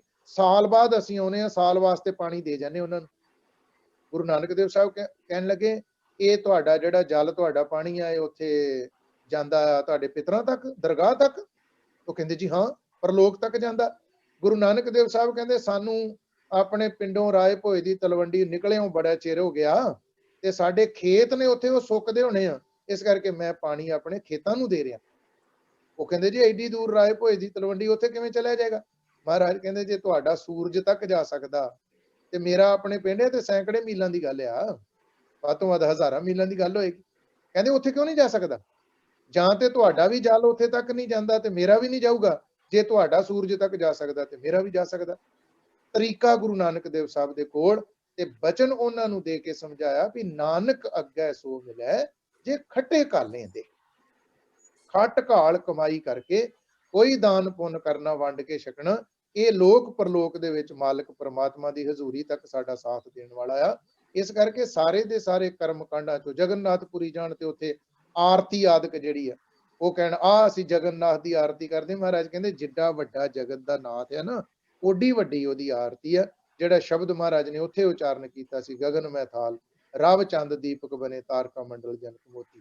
ਕਹਿਣ ਦਾ ਭਾਵ ਕਿ ਸ੍ਰੀ ਗੁਰੂ ਨਾਨਕ ਦੇਵ ਮਹਾਰਾਜ ਸੱਚੇ ਪਾਤਸ਼ਾਹ ਨੇ ਤਮਾਮ ਕਰਮ ਕਾਂਡਾਂ ਚੋਂ ਕੱਢ ਕੇ ਬ੍ਰਾਹਮਣੀ ਮੱਤ ਦੇ ਵਿੱਚੋਂ ਤੇ ਉਦੋਂ ਹੀ ਕੱਢ ਦਿੱਤਾ ਜਿੱਦਣ ਹਰਿਦੁਆਰ, ਜਿੱਦਣ ਗੁਰੂ ਨਾਨਕ ਦੇਵ ਸਾਹਿਬ ਨੇ ਹਰਦਿਆਲ ਪੰਡਤ ਦਾ ਜਨੇਊ ਨਹੀਂ ਪਹਿਨਿਆ। ਇੱਥੇ ਇੱਕ ਨੁਕਤੇ ਦੀ ਬਾਤ ਮੈਂ ਆਪ ਨਾਲ ਜ਼ਰੂਰ ਸਾਂਝੀ ਕਰਾਂਗਾ। ਇਸ ਗੱਲ ਦਾ ਤੇ ਆਪਾਂ ਸਾਰਿਆਂ ਨੂੰ ਤਕਰੀਬਨ ਪਤਾ ਕਿ ਗੁਰੂ ਨਾਨਕ ਦੇਵ ਸਾਹਿਬ ਨੇ ਹਰਦਿਆਲ ਪੰਡਤ ਨੂੰ ਕਿਹਾ ਵੀ ਦਇਆ ਕਪਾ ਸੰਤੋਖ ਸੂਤ ਜਤ ਗੰਢੀ ਸਤ ਵਟ, ਇਹ ਜਨੇਊ ਜੀ ਕਾ ਹੈ ਹੀ ਤਾਂ ਪਾਂਡੇ ਘੱਤ। ਉੱਥੇ ਗੁਰੂ ਨਾਨਕ ਦੇਵ ਸਾਹਿਬ ਨੇ ਪੁੱਛਿਆ ਪੰਡਤ ਨੂੰ ਵੀ ਪੰਡਤ ਜੀ ਇੱਕ ਗੱਲ ਦੱਸੋ ਵੀ ਇਹ ਜਿਹੜਾ ਜਨੇਊ ਆ, ਪਹਿਲੀ ਗੱਲ ਤੇ ਇਹ ਵੀ ਤੁਸੀਂ ਜਨੇਊ ਪਾਉਂਦੇ ਵੱਖਰਾ ਵੱਖਰਾ ਜੀ, ਜਿਹੜਾ ਬ੍ਰਾਹਮਣ ਆ ਉਹਨੂੰ ਜਿਹੜਾ ਜਨੇਊ ਆ ਉਹ ਸੂਤ ਦਾ ਪਾਇਆ ਜਾਣਾ, ਜਿਹੜਾ ਖੱਤਰੀ ਉਹਨੂੰ ਉੱਨ ਦਾ ਪਾਇਆ ਜਾਣਾ, ਜਿਹੜਾ ਹੈਗਾ ਵੈਸ਼ ਆ ਉਹਨੂੰ ਸਣ ਦਾ ਪਾਇਆ ਜਾਂਦਾ, ਤੇ ਸ਼ੂਦਰ ਜਿਹੜਾ ਉਹ ਜਨੇਊ ਪਾ ਹੀ ਨਹੀਂ ਸਕਦਾ। ਫਿਰ ਉਮਰ ਵੱਖਰੀ ਵੱਖਰੀ ਆ, ਕਿਸੇ ਨੂੰ 7 ਸਾਲ ਦੀ ਉਮਰ ਚ ਪਾਉਣਾ, ਬ੍ਰਾਹਮਣ 7 ਸਾਲ ਦੀ ਉਮਰ ਚ ਪਾਉਂਦਾ, ਜਿਹੜਾ ਛਤਰੀ ਆ ਉਹ 9 ਸਾਲ ਦੀ ਉਮਰ ਚ ਪਾਉਂਦਾ, ਜਿਹੜਾ ਵੈਸ਼ ਆ ਉਹਨੂੰ 11-12 ਸਾਲ ਦੀ ਉਮਰ ਚ ਪਾਇਆ ਜਾਂਦਾ। ਗੁਰੂ ਨਾਨਕ ਦੇਵ ਸਾਹਿਬ ਨੂੰ ਇਸੇ ਕਰਕੇ 9 ਸਾਲ ਦੀ ਉਮਰ 'ਚ ਪਾਉਂਦੇ ਵੀ ਉਹ ਬੇਦੀ ਖੱਤਰੀ ਆ। ਗੁਰੂ ਨਾਨਕ ਦੇਵ ਸਾਹਿਬ ਕਹਿੰਦੇ ਵੀ ਪੰਡਤ ਜੀ ਇੱਕ ਗੱਲ ਦੱਸੋ। ਉਹ ਕਹਿੰਦਾ ਜੀ ਦੱਸੋ। ਗੁਰੂ ਨਾਨਕ ਦੇਵ ਸਾਹਿਬ ਕਹਿੰਦੇ ਵੀ ਜੇ ਮੈਂ ਜਨੇਊ ਪਾ ਲਵਾਂ ਤੇ ਕੀ ਹੋਏਗਾ। ਉਹ ਕਹਿੰਦੇ ਨਾਨਕ ਤੂੰ ਧਰਮੀ ਬਣ ਜਾਏਗਾ। ਮਹਾਰਾਜ ਹੱਸ ਕੇ ਕਹਿੰਦੇ ਬੜਾ ਸੌਖਾ ਕੰਮ ਹੋ ਗਿਆ ਇਹ ਤੇ। ਆ ਸੂਤ ਦਾ ਜਨੇਊ ਪਾਇਆ ਗਲ ਤੇ ਧਰਮੀ ਬਣ ਗਏ, ਰੱਬ ਖੁਸ਼ ਹੋ ਗਿਆ। ਉਹ ਕਹਿੰਦੇ ਪੰਡਤ ਜੀ ਇੱਕ ਕੰਮ ਕਰੋ। ਭਈ ਗੱਲ ਇਹ ਆ ਵੀ ਜੇ 9 ਸਾਲ ਦੀ ਉਮਰ ਵਿੱਚ ਛਤਰੀ ਨੂੰ ਜਨੇਊ ਪਾਇਆ ਜਾਂਦਾ ਤੇ ਜਿਹੜੀ ਮੇਰੀ ਭੈਣ ਨਾਨਕੀ ਹੈ ਉਹ ਤੇ 14 ਸਾਲਾਂ ਦੀ ਹੋ ਗਈ ਤੇ ਨਾਨਕੀ ਨੂੰ ਤੇ ਜਨੇਊ ਪਾਇਆ ਹੀ ਨਹੀਂ। ਕਿਵੇਂ ਕਰਿਓ, ਹੋ ਸਕਦਾ ਬਹੁਤਿਆਂ ਵਾਸਤੇ ਬਾਤ ਨਵੀਂ ਹੋਏ, ਪਰ ਮੈਂ ਇਹ ਬਚਨ ਇੱਕ ਜਗ੍ਹਾ ਤੇ ਪੜ੍ਹਿਆ ਸੁਣਿਆ ਵਿਚਾਰਿਆ, ਬਹੁਤ ਥਾਵਾਂ ਤੇ ਦਾਸ ਨੇ ਸਾਂਝਾ ਵੀ ਕੀਤਾ ਹੈ। ਗੁਰੂ ਨਾਨਕ ਦੇਵ ਸਾਹਿਬ ਕਹਿੰਦੇ ਵੀ ਜਿਹੜੀ ਮੇਰੀ ਭੈਣ ਆ ਨਾਨਕੀ ਉਹ 14 ਸਾਲਾਂ ਦੀ ਹੋ ਗਈ ਤੇ ਨਾਨਕੀ ਨੂੰ ਤੇ ਜਨੇਊ ਪਾਇਆ ਨਹੀਂ। ਨਾਨਕੀ ਨੂੰ ਪਾਓ ਪਹਿਲਾਂ, ਨਾਨਕੀ ਨੂੰ ਨਹੀਂ ਧਰਮੀ ਬਣਾਉਣਾ। ਉਹ ਪੰਡਤ ਕਹਿੰਦਾ ਵੀ ਇਹ ਜਿਹੜਾ ਜਨੇਊ ਹੈ ਇਹ ਔਰਤਾਂ ਨੂੰ ਨਹੀਂ ਪਾਇਆ ਜਾਂਦਾ। ਹੁਣ ਵੇਖਿਓ ਗੁਰੂ ਨਾਨਕ ਦੇਵ ਸਾਹਿਬ ਦੀ ਬਾਤ ਕਿੰਨੀ ਪਿਆਰੀ ਹੈ। ਸਤਿਗੁਰੂ ਮੁਸਕਰਾ ਕੇ ਕਹਿੰਦੇ ਪੰਡਤ ਉਹ ਭੋਲਿਆ, ਤੂੰ ਤੇ ਸਾਡੇ ਘਰ ਆਣ ਕੇ ਕੰਧਾਂ ਖੜੀਆਂ ਕਰਨ ਲੱਗ ਪਿਆ। ਤੂੰ ਤੇ ਸਾਡੇ ਘਰ ਆਣ ਕੇ ਵਖਰੇਵੇਂ ਪਾਉਣ ਲੱਗ ਪਿਆ, ਦਵੈਸ਼ ਖੜੀ ਕਰਨ ਲੱਗ ਪਿਆ। ਇਹਦਾ ਮਤਲਬ ਤੇਰੇ ਧਰਮ ਦੇ ਅਸੂਲ ਮਰਦ ਵਾਸਤੇ ਹੋ ਰਿਹਾ ਤੇ ਔਰਤ ਵਾਸਤੇ ਹੋ ਰਿਹਾ, ਤੇ ਤੂੰ ਤੇ ਸਾਡੇ ਘਰ ਆਣ ਕੇ ਕੰਧਾਂ ਖੜੀਆਂ ਕਰਨ ਲੱਗ ਪਿਆ, ਦਵੈਸ਼ ਖੜੀ ਕਰਨ ਲੱਗ ਪਿਆ। ਪੰਡਤ ਸ਼ਾਇਦ ਹਰਦਿਆਲ ਪੰਡਤ ਤੈਨੂੰ ਪਤਾ ਨਹੀਂ ਜਿਹੜੀਆਂ ਪਹਿਲਾਂ ਹੀ ਦੁਨੀਆ ਵਿੱਚ ਖੜੀਆਂ ਕੀਤੀਆਂ ਹੋਈਆਂ ਦੀਵਾਰਾਂ ਕੰਧਾਂ ਮੈਂ ਉਹ ਵੀ ਢਾਉਣ ਵਾਸਤੇ ਆਇਆ। ਮੈਂ ਤੇ ਸਾਰੀਆਂ ਦੀਵਾਰਾਂ ਢਾ ਕੇ ਸਭ ਨੂੰ ਇੱਕ ਜਗ੍ਹਾ ਦੇ ਉੱਤੇ ਬਿਠਾਉਣਾ, ਸਭ ਨੂੰ ਸਾਂਝੀਵਾਲਤਾ ਦੀ ਗੱਲ ਦੱਸਣੀ। ਸਭੇ ਸਾਂਝੀਵਾਲ ਸਦਾਏ, ਤੂੰ ਕਿਸੇ ਨਾ ਦਿਸੇ ਬਾਹਰਾ ਜੀਓ। ਇਸ ਕਰਕੇ ਦਇਆ ਕਪਾ ਸੰਤੋਖ ਸੂਤ ਵਾਲਾ ਜਨੇਊ ਮੈਨੂੰ ਦੇ। ਉਹ ਪੰਡਤ ਵੀ ਗੁਰੂ ਨਾਨਕ ਦੇਵ ਸਾਹਿਬ ਦੇ ਚਰਨਾਂ ਤੇ ਸਿਰ ਰੱਖ ਕੇ ਕਹਿੰਦਾ ਬਾਬਾ ਇਹ ਜਨੇਊ ਮੇਰੇ ਕੋਲ ਤੇ ਨਹੀਂ ਹੈਗਾ, ਜੇ ਤੇਰੇ ਕੋਲ ਜਿਹੜਾ ਮੈਨੂੰ ਲੱਗਦਾ ਤੇਰੇ ਕੋਲ ਹੈਗਾ ਇਹ ਕਿਰਪਾ ਕਰਕੇ ਮੈਨੂੰ ਪਾ ਦੇ। ਗੁਰੂ ਨਾਨਕ ਦੇਵ ਸਾਹਿਬ ਦਾ ਸ਼ਰਧਾਲੂ ਬਣ ਗਿਆ ਉਹ ਪੰਡਤ। ਜਿਵੇਂ ਦਾਸ ਨੇ ਬੇਨਤੀ ਕੀਤੀ, ਏਦਾਂ ਪਿੱਛੇ ਜ਼ਿਕਰ ਕਰ ਰਹੇ ਸੀ ਆਪਾਂ ਵੀ ਪਾਂਧਾ ਵੀ ਜਿਹੜਾ ਆ ਉਹ ਵੀ ਗੁਰੂ ਨਾਨਕ ਦੇਵ ਸਾਹਿਬ ਦਾ ਸੇਵਕ ਬਣਿਆ। ਪੰਡਤ ਗੁਰੂ ਨਾਨਕ ਦੇ ਚਰਨਾਂ ਤੇ ਟਹਿ ਪਿਆ। ਸਿੱਧ ਜੋਗੀ ਪੰਡਤ ਮੁੱਲਾ ਮੁਲਾਣੇ ਹਾਜੀ ਕਾਜੀ ਮੱਕੇ ਬਗਦਾਦ ਦੇ ਗੁਰੂ ਨਾਨਕ ਦੇਵ ਸਾਹਿਬ ਦੇ ਚਰਨਾਂ ਤੇ ਟਹਿ ਪਏ, ਜਿਸ ਨੂੰ ਭਾਈ ਗੁਰਦਾਸ ਨੇ ਆਖਿਆ ਜਾਹਰ ਪੀਰ ਜਗਤ ਗੁਰ ਬਾਬਾ। ਸਾਰੇ ਜਗਤ ਦਾ ਗੁਰੂ ਅਗਰ ਇਸ ਧਰਤੀ ਦੇ ਉੱਤੇ ਕੋਈ ਹੈ ਤੇ ਸਿਰਫ ਸ੍ਰੀ ਗੁਰੂ ਨਾਨਕ ਦੇਵ ਮਹਾਰਾਜ ਸੱਚੇ ਪਾਤਸ਼ਾਹ, ਜਿਨ੍ਹਾਂ ਨੇ ਹਰ ਮਨੁੱਖ ਮਾਤਰ ਨੂੰ ਧਰਤੀ ਤੋਂ ਚੁੱਕ ਕੇ ਆਪਣੇ ਗਲ ਨਾਲ ਲਾਇਆ ਔਰ ਮਨੁੱਖਤਾ ਦੀ ਗੱਲ ਕੀਤੀ, ਇਨਸਾਨੀਅਤ ਦੀ ਗੱਲ ਕੀਤੀ। ਜੇ ਇਸ ਧਰਤੀ ਦੇ ਉੱਤੇ ਮੈਂ ਕਿਸੇ ਦੀ ਨਿੰਦਿਆ ਨਹੀਂ ਕਰਦਾ, ਹਰ ਧਰਮ ਦੇ ਪੀਰ ਪੈਗੰਬਰ ਉਹਨਾਂ ਲੋਕਾਂ ਵਾਸਤੇ ਜਿਹੜੇ ਉਹਨਾਂ ਦੇ ਪੈਰੋਕਾਰ ਉਹਨਾਂ ਲਈ ਸਤਿਕਾਰਯੋਗ ਨੇ। ਪਰ ਜੇ ਕੋਈ ਮਨੁੱਖਤਾ ਦਾ ਰਹਿਬਰ, ਜੇ ਕੋਈ ਇਨਸਾਨੀਅਤ ਦਾ ਰਹਿਬਰ, ਜੇ ਹਰ ਮਨੁੱਖ ਨੂੰ ਧਰਤੀ ਤੋਂ ਚੁੱਕ ਕੇ ਕੋਈ ਗਲ ਨਾਲ ਲਾਉਣ ਵਾਲਾ, ਇਸ ਧਰਤੀ ਦੇ ਉੱਤੇ ਮਨੁੱਖਤਾ ਦੀ ਬਾਤ ਤੇ ਬਰਾਬਰਤਾ ਦੀ ਬਾਤ ਕਰਨ ਵਾਲਾ ਆ, ਤੇ ਜ਼ਾਹਰ ਪੀਰ ਜਗਤ ਗੁਰ ਬਾਬਾ ਆ, ਜੇ ਜਗਤ ਦਾ ਗੁਰੂ ਆ, ਉਹ ਸਿਰਫ ਤੇ ਸਿਰਫ ਧੰਨ ਸ੍ਰੀ ਗੁਰੂ ਨਾਨਕ ਦੇਵ ਮਹਾਰਾਜ ਸੱਚੇ ਪਾਤਸ਼ਾਹ ਨੇ, ਜਿਨ੍ਹਾਂ ਦੀ ਵਿਚਾਰਧਾਰਾ ਨੂੰ ਅੱਜ ਸਾਰੇ ਦੇ ਸਾਰੇ ਸੰਸਾਰ ਵਿੱਚ ਪ੍ਰਚਾਰਨ ਅਤੇ ਪ੍ਰਸਾਰਣ ਦੀ ਲੋੜ ਆ। ਜੋ ਪਾਵਨ ਖਜ਼ਾਨਾ ਬਾਣੀ ਦਾ ਉਹਨਾਂ ਨੇ ਸਾਨੂੰ ਬਖਸ਼ਿਸ਼ ਕੀਤਾ ਆ, ਅੱਜ ਉਹ ਬਾਣੀ ਤੇ ਜੋ 10ਵੇਂ ਜਾਮੇ ਵਿੱਚ ਉਸੇ ਹੀ ਗੁਰੂ ਨਾਨਕ ਦੀ ਜੋਤ ਨੇ ਕਲਗੀਧਰ ਪਾਤਸ਼ਾਹ ਦੇ ਰੂਪ ਵਿੱਚ ਸਾਨੂੰ ਬਾਣਾ ਦਿੱਤਾ। ਅੱਜ ਉਹ ਬਾਣੇ ਦੇ ਆਪਾਂ ਨੂੰ ਧਾਰਨੀ ਹੋਣ ਦੀ ਲੋੜ ਆ। ਜਿੱਥੇ 29 ਤਰੀਕ ਰਾਤ ਨੂੰ ਜਿਵੇਂ ਪ੍ਰਧਾਨ ਜੀ ਹੋਰਾਂ ਵੀ ਬੇਨਤੀ ਕੀਤੀ ਹੈ ਕਿ ਐਤਵਾਰ ਤੇ ਸੋਮਵਾਰ ਦੀ ਰਾਤ ਹੈ, 29 ਤਰੀਕ ਰਾਤ ਦੇ ਦੀਵਾਨ ਜਿੱਥੇ 5 ਵਜੇ ਸ਼ਾਮ ਤੋਂ ਲੈ ਕੇ ਰਾਤ ਦੇ 12-12:15 ਵਜੇ ਤੱਕ ਚੱਲਣੇ ਆ। ਗੁਰੂ ਗ੍ਰੰਥ ਸਾਹਿਬ ਸੱਚੇ ਪਾਤਸ਼ਾਹ ਤੇ ਫੁੱਲਾਂ ਦੀ ਵਰਖਾ ਕੀਤੀ ਜਾਣੀ ਹੈ ਤੇ ਸਮਾਪਤੀ ਹੋਣੀ ਹੈ ਟਰਾਈ ਸਟੇਟ ਦੇ ਕੇਂਦਰੀ ਅਸਥਾਨ ਗੁਰਦੁਆਰਾ ਸਾਹਿਬ ਸਿੱਖ ਕਲਚਰ ਸੁਸਾਇਟੀ ਵਿਖੇ। ਉੱਥੇ 29 ਤਰੀਕ ਨੂੰ ਅੰਮ੍ਰਿਤ ਸੰਚਾਰ ਦਾ ਜਿਹੜਾ ਪ੍ਰੋਗਰਾਮ ਹੈ ਉਹ ਵੀ ਗੁਰਦੁਆਰਾ ਸਾਹਿਬ ਵਿਖੇ ਐਤਵਾਰ ਸਵੇਰੇ 10 ਵਜੇ ਰੱਖਿਆ ਗਿਆ ਹੈ ਗੁਰਦੁਆਰਾ ਸਾਹਿਬ ਵੱਲੋਂ। तो ਉਹਦੇ ਲਈ ਵੀ ਅਸੀਂ ਬੇਨਤੀ ਕਰਾਂਗੇ ਕਿ ਵੱਧ ਤੋਂ ਵੱਧ ਪ੍ਰਾਣੀ ਆ ਜਿਹੜੇ ਉਹ ਖੰਡੇ ਬਾਟੇ ਦੀ ਪੌਲ ਛਕ ਕੇ ਇਹ ਬਾਣੇ ਦੇ ਧਾਰਨੀ ਹੋਣ, ਕਿਉਂਕਿ ਗੁਰੂ ਨਾਨਕ ਦੇਵ ਸਾਹਿਬ ਦੇ ਜਿਹੜੇ ਧਰਮ ਦੇ ਅਸੂਲ ਸੀ ਨਾ ਜੀ, ਉਹ 10ਵੇਂ ਜਾਮੇ ਤੱਕ ਉਹਨਾਂ ਦਾ ਹੀ ਪ੍ਰਚਾਰ ਤੇ ਪ੍ਰਸਾਰ ਕੀਤਾ। ਜਿਵੇਂ ਅੱਜ ਆਪਾਂ ਸਿਰ ਦੇਣ ਦੀ ਗੱਲ ਕਰਦੇ ਹਾਂ, ਆਪਾਂ ਕੁਰਬਾਨ ਕਰਨ ਦੀ ਗੱਲ ਕਰਦੇ ਹਾਂ, ਉਹ ਸ਼ਲੋਕ ਗੁਰੂ ਨਾਨਕ ਦੇਵ ਸਾਹਿਬ ਜੀ ਨੇ ਹੀ ਉਚਾਰਨ ਕਰ ਦਿੱਤਾ ਸੀ। ਜੋ ਤੋ ਪ੍ਰੇਮ ਖੇਲਣ ਕਾ ਚਾਓ, ਸਿਰ ਧਰ ਤਲੀ ਗਲੀ ਮੇਰੀ ਆਓ, ਇਤ ਮਾਰਗ ਪੈਰ ਧਰੀਜੈ, ਸਿਰ ਦੀਜੈ ਕਾਣ ਨਾ ਕੀਜੈ ਦੀ ਗੱਲ ਸ੍ਰੀ ਗੁਰੂ ਨਾਨਕ ਦੇਵ ਸਾਹਿਬ ਨੇ ਜਦੋਂ ਇਹ ਨਿਰਮਲ ਪੰਥ ਚਲਾਇਆ, ਉਸ ਵੇਲੇ ਹੀ ਸਤਿਗੁਰੂ ਪਾਤਸ਼ਾਹ ਜੀ ਨੇ ਇਹ ਬਾਤ ਪਾਈ ਸੀ।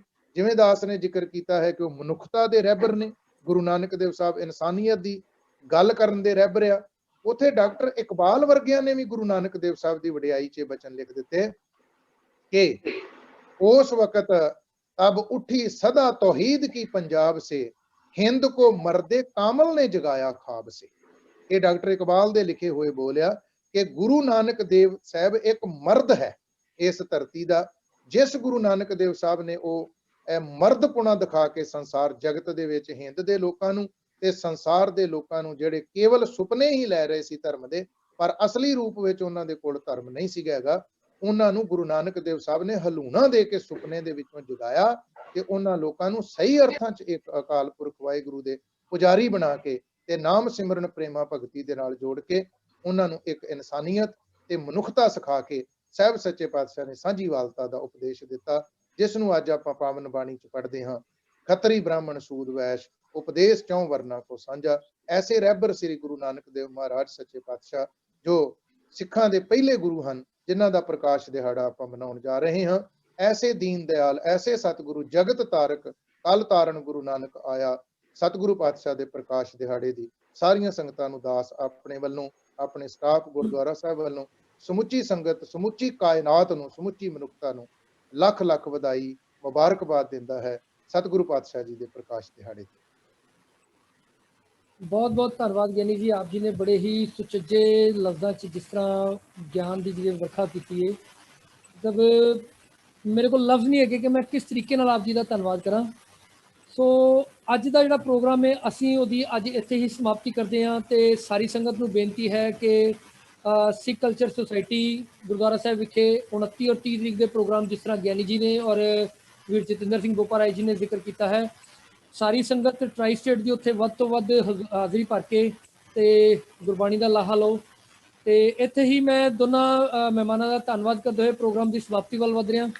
तो सारे देख रहे दर्शकों अगे बेनती है कि साडे चैनल नूं इस तरह ही लाइक सबसक्राइब करते रहो, ताकि इस तरह के ही होर प्रोग्राम लैके असी आप जी सामने वध तो वध और जल्द तो जल्द हाजिर हो सकीए। फिलहाल साडी टीम नूं इत्थे ही इजाजत दो। वाहिगुरू जी का खालसा, वाहिगुरू जी वाहिगुरू जी की फतेह।